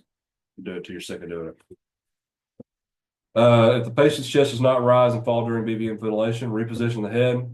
Check for air escape around the mask. Make sure you've got a good seal. And check for an airway obstruction or obstruction in the BVM system. Resuction if needed. Get a new BVM if you have to. BVMs will be used during CPR. The bag is squeezed once every time a ventilation is to be delivered. In one rescue CPR, they say it's preferred to use pocket mask with supplemental oxygen. You can use BVM just as quickly if you practice with it. So I always preach BVM. I don't like pocket masks. What's a stoma breather?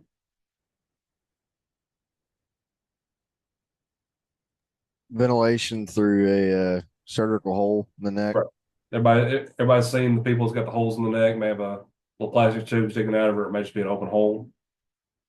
You know what I'm talking about? The smoker hole. Yeah. If you see a patient has one of those, we will ventilate over that instead of over the mouth. So we will place the mask over that stoma, get a good seal, and ventilate through that. It's better to use a pediatric size mask to establish seal around the stoma if you have one. So you may have to get your adult and your pediatric BVMs out, take the mask off the pediatric BVM, put it on the adult BVM, and then breathe through the stoma. Or you can use the pediatric BVM if it's a pediatric patient with a stoma. It's not unheard of. Ventilate at the appropriate rate and volume for the patient's age and size. If you cannot ventilate through the stoma, seal the stoma. Use some sort of occlusive dressing, seal the stoma, and try again through the nose and mouth. You want to make sure before you ventilate through the stoma that you clear any mucus plugs or secretions from the stoma. So suction it before you ventilate through it. I have a question. Yes, sir. Don't they make the stoma, aren't the stomas compatible with the BVM, so you just connect the BVM directly into the stoma? Sometimes they may have that plastic piece in it, but not everybody that has a stoma has that plastic piece. If the BVM will fit on the end of the plastic tube coming out of the stoma, you can absolutely ventilate that way. but not everybody that has a stoma has one of those. Sometimes it's just the hole.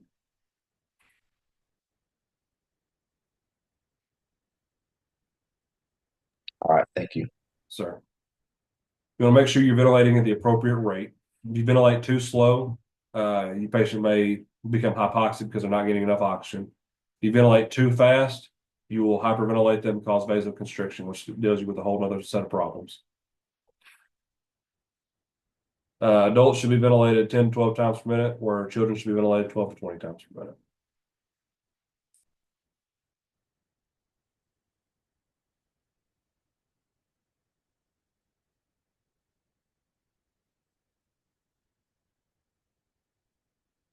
I'll give you just 1 second.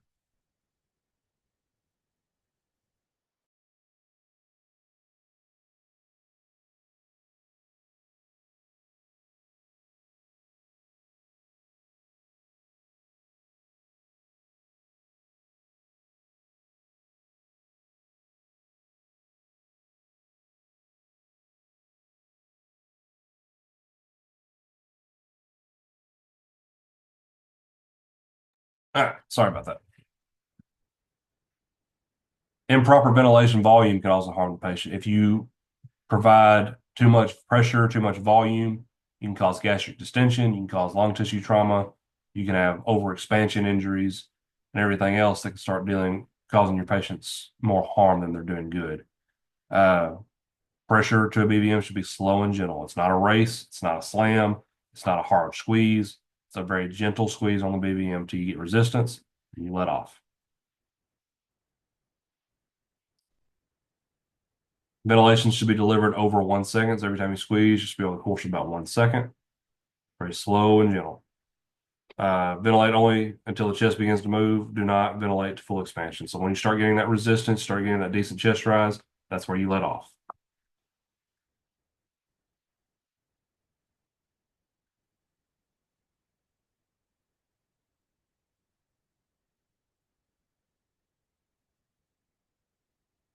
Another ways you may end up dealing with artificial ventilation. Some services may have you carrying automatic transport ventilations. Automatic transport ventilators are mechanical ventilators that are either pneumatic or electronically powered. They're connected to a mask or to a supraglottic airway if you're working in a state that allows you to have that. You set a rate, you set a volume, and you hold the mask, and it breathes for you at that appropriate rate. It's portable. It's beneficial when you have prolonged ventilation, or if there's only one of you available. You just have to make sure that you calculate the volume and the rate effectively before you use it. That's kind of what they look like. I'm not going to go over too much on how to calculate tidal volumes on this class because that's a whole 45-minute lecture. But there's some services that will have these. They're not very common anymore, but you may still run across them. Any questions over artificial ventilations?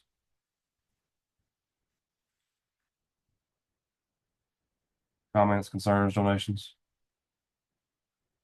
All right. So when you're dealing with a patient with a respiratory issue, it's very common to administer oxygen therapy, and that's done so by providing supplemental oxygen in some way. There's 3 major issues with supplemental oxygen. One, oxygen is a drug. It's considered a drug. It's not a narcotic, but it's a drug. It's a medication. So as such, you can either give too much or you can give too little. Oxygen can cause harm. It can cause damage to some heart attack and some stroke patients.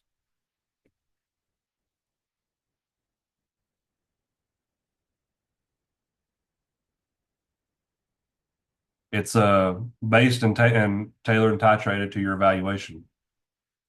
Oxygen saturation below 94, 95%. You have hypoxia, you have decompensation. All these suggest that some level of oxygen therapy is necessary. Always ventilate cardiac arrest patients. Don't just provide supplemental oxygen. Obviously, they're not breathing. You got to breathe for them while we provide supplemental oxygen.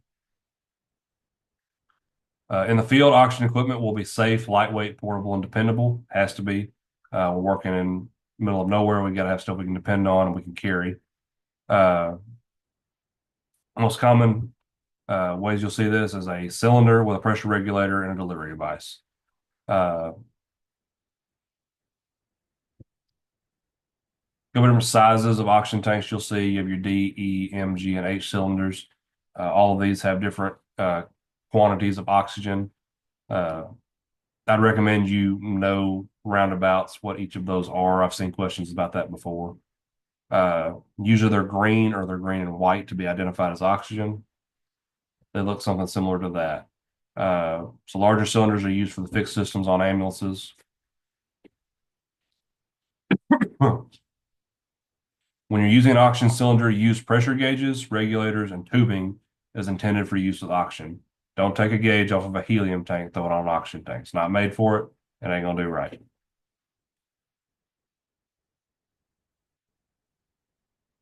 Always use medical grade oxygen. Don't just use some random oxygen tank you got for your acetylene torch. Use medical grade oxygen whenever you're administering to a patient.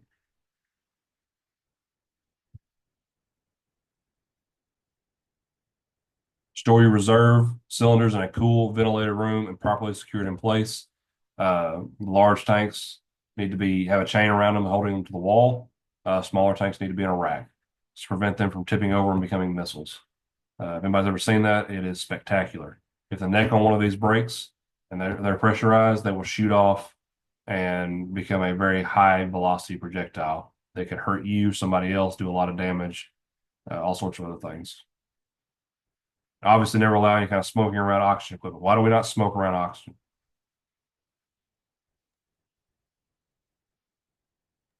Come on, It's a fire. gas It's flammable. It will burn. and explode. Yeah, very spectacular.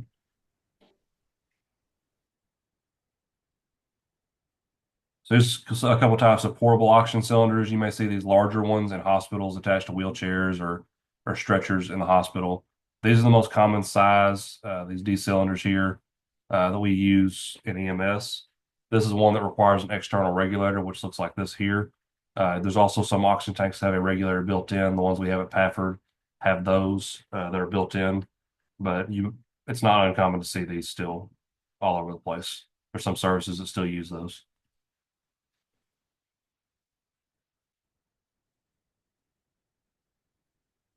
If the cylinder is size E or smaller, then the regulator that you have to use with these tanks will be secured using a yoke assembly, little screw that you screw in place. If it's larger than an E, then there'll be a threaded outlet that you will thread on for the regulator. Before you connect a regulator to a cylinder, you will open the main valve slightly. You'll clear out any dirt or dust to prevent that from getting caught up in your regulator or forced into your oxygen tubing or your delivery devices.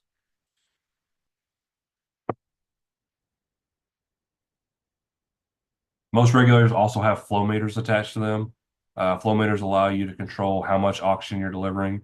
This is measured in liters per minute. That's something you need to know. Oxygen is measured and delivered in liters per minute. There's two types of flow meters you'll deal with. Pressure compensated flow meters. They're used for larger cylinders in the ambulance. They have a constant slow flow connector that can be used with any size cylinder. And high pressure flow meters,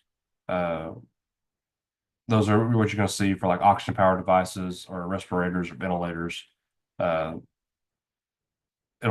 push the oxygen to where it needs to go for your pneumatically powered things. Luckily, kind of getting away from pneumatically powered stuff in EMS, it's a pain in the butt and it drains your oxygen very quickly.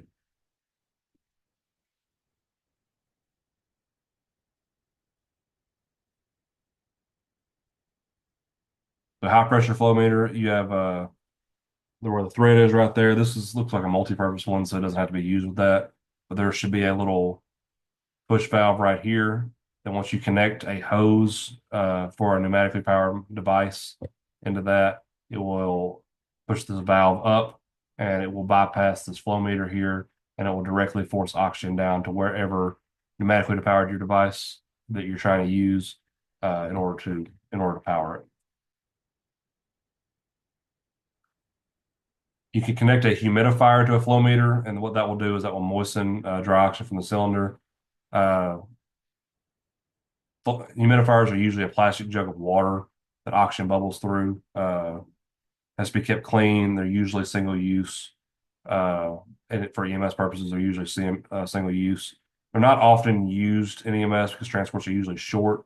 They increase infection risks. However, if you end up taking some long distance transports, over the course of several hours where somebody's on oxygen through a nasal cannula or through a mask, then you may end up hooking up a humidifier to make it more comfortable for the patient, prevent nosebleeds and things like that. Keep from drying them out.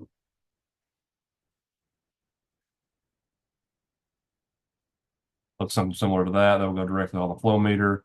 Uh, Oxygen will bubble through it, come up out that tube right there.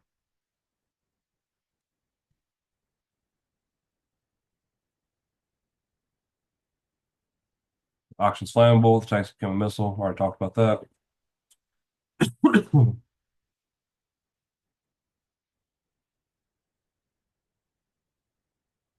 There are some hazards to over administering oxygen.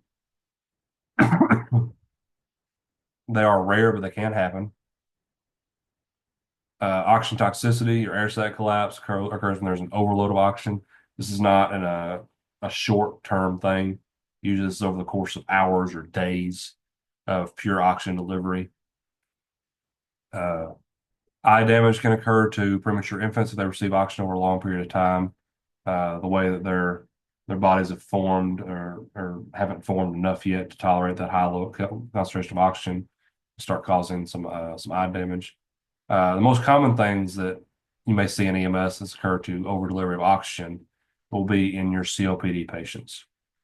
So most normal healthy people run your respiratory system runs on a carbonic drive, which means it doesn't sense when your body is low on oxygen to breathe. It senses when it's high on CO2.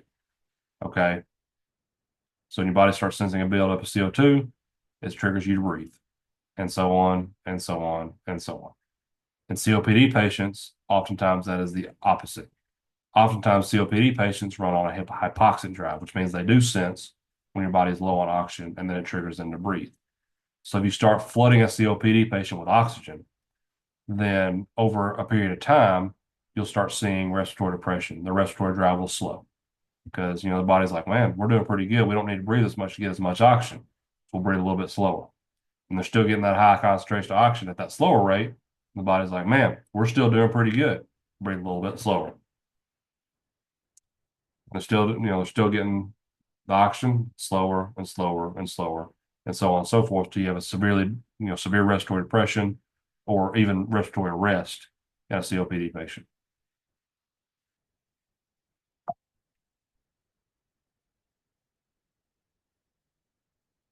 There's various delivery devices that you can use for administering oxygen, and we're going to go over all of them on Saturday, put hands on them.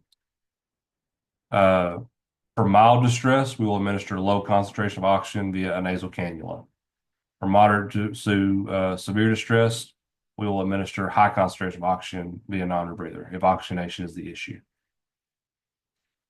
So a non-rebreather is it's a mask with a reservoir bag. We place it over the patient's face, and we'll administer oxygen through it at 15 liters per minute. It provides oxygen concentrations from 80 to 90% oxygen.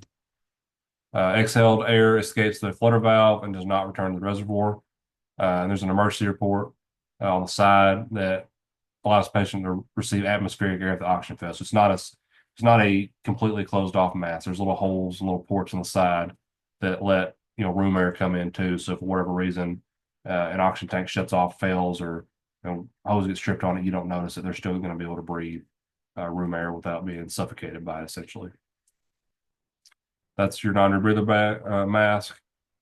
It's got your port. See, there's like some perforations on the back side of that with the flutter valves. Get your reservoir bag, tubing, and then the mask will be secured. We'll practice with these on Saturday as well. Nasal cannula will provide around 24 to 44% of oxygen. It's a two-prong little tube that will go up in the nose. It'll have a tubing that'll go up to it. It'll split, come around. There'll be two prongs, goes in the nose. There'll be tubing that wraps around the ears, and then secures up under the chin. Looks similar to that right there.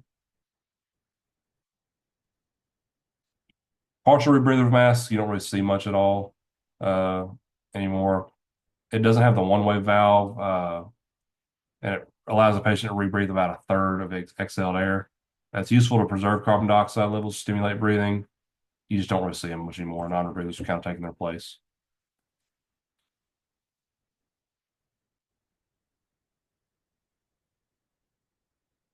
A Venturi mask uh, is a mask that has a bunch of different adapters for it that will provide different concentrations of oxygen. These are commonly used on COPD patients to help preserve that hypoxic drive. A lot of times they'll have the little blue tube that goes up to the mask here. And then down here, there's a different type of adapter where the hose will run into. And these adapters will kind of help regulate the flow of oxygen to a COPD patient.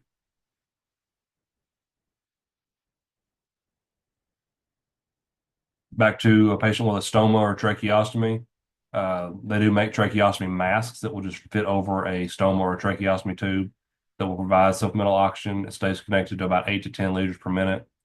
It looks something similar to that. It'll just sit right over it and secure down.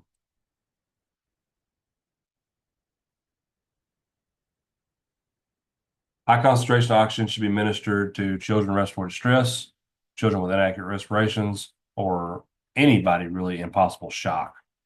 Common way to administer oxygen to a child is the blow-by technique. That's where you hold the non-rebreather, you hold a mask, essentially a non-rebreather mask, about 2 inches from the face. Oxygen passes over the face and is inhaled. Children generally do not like us being there anyways. We're strangers. They don't know us. They're already scared because they're not feeling good or they're hurt. And then now we've got all of these strangers trying to look at them and touch them and move them and figure out what's going on with them. They're scared. They're freaking out. So if I have to administer high concentration oxygen to a child, what I usually do is have the parent, if they're there and available, hold the child, and then give the mask to the parent, have the parent hold the mask in front of the child's face. Usually they're more comfortable with the parent, and then the parent can just sit there and hold the child and hold the mask, and that's how they can receive their oxygen. Any questions so far? Comments, concerns, donations? If there's any confusion about any of this, a lot of this will make a lot more sense on Saturday when we start putting hands on. Go ahead, buddy. Sorry, what?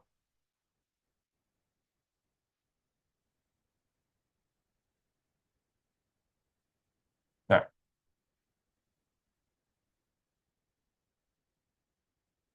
We talked about facial injuries. We talked about obstructions.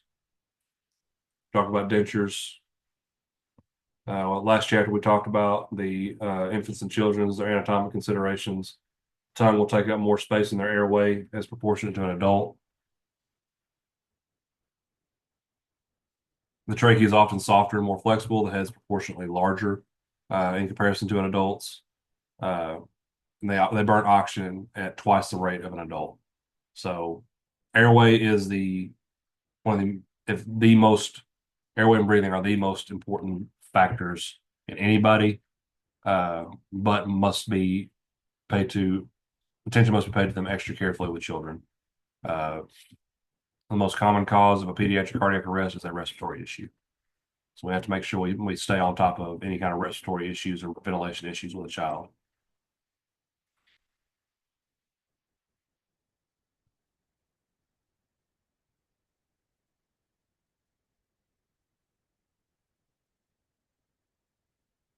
If you work in EMS in Arkansas, you will likely be an EMT on an advanced life support truck.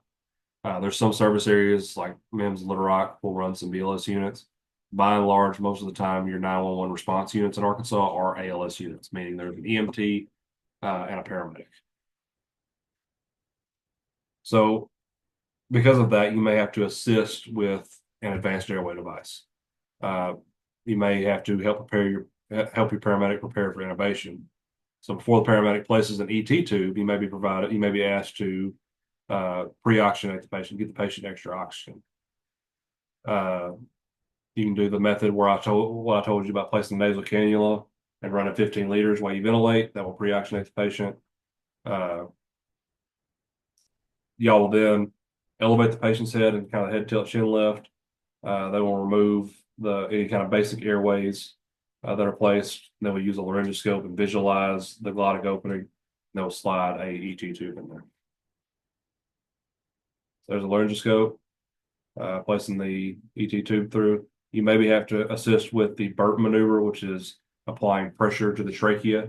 What this does is if somebody has an anterior airway, meaning that the vocal cords and the glottic opening, everything through here is kind of pushed back or pushed down or just kind of sitting in a kind of a funky place. And by applying cricoid pressure here, you're helping push that down just enough to where the paramedic can visualize that and pass the tube.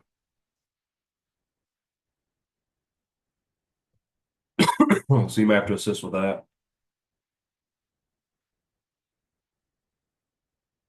After the tube is placed, the medic will ensure proper replacement via two methods.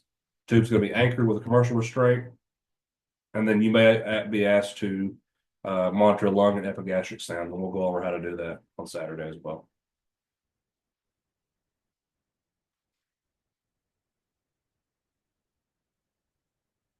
You have to be very careful with an ET tube. Very minor movements can displace an ET tube.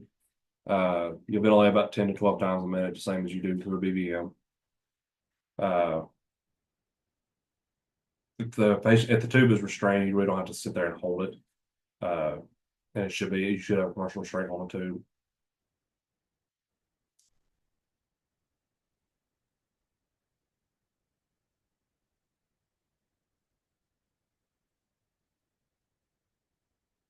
If you're assisting with a trauma intubation, you may have to hold C-spine for your paramedic while they intubate. So maintaining inline stabilization while they intubate. After the ET tube is secure, then you'll kind of trade off. The medic will probably hold stabilization because they're right there at the head, and then you'll put a C-collar on, and then you'll go that way.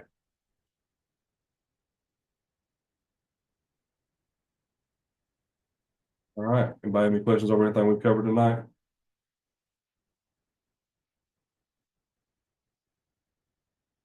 Comments, concerns, donations? Anything at all? And the only dumb question is the one you don't ask.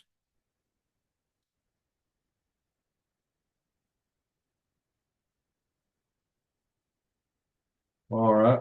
We will review. We'll play another one of those Kahoot games on Saturday, and we'll review a few things we covered in this lecture. And we will get started on some more skills on Saturday as well. Thank you all, and y'all have a great night. Thank you. Very good lecture. Thank you, Jake. Thank you.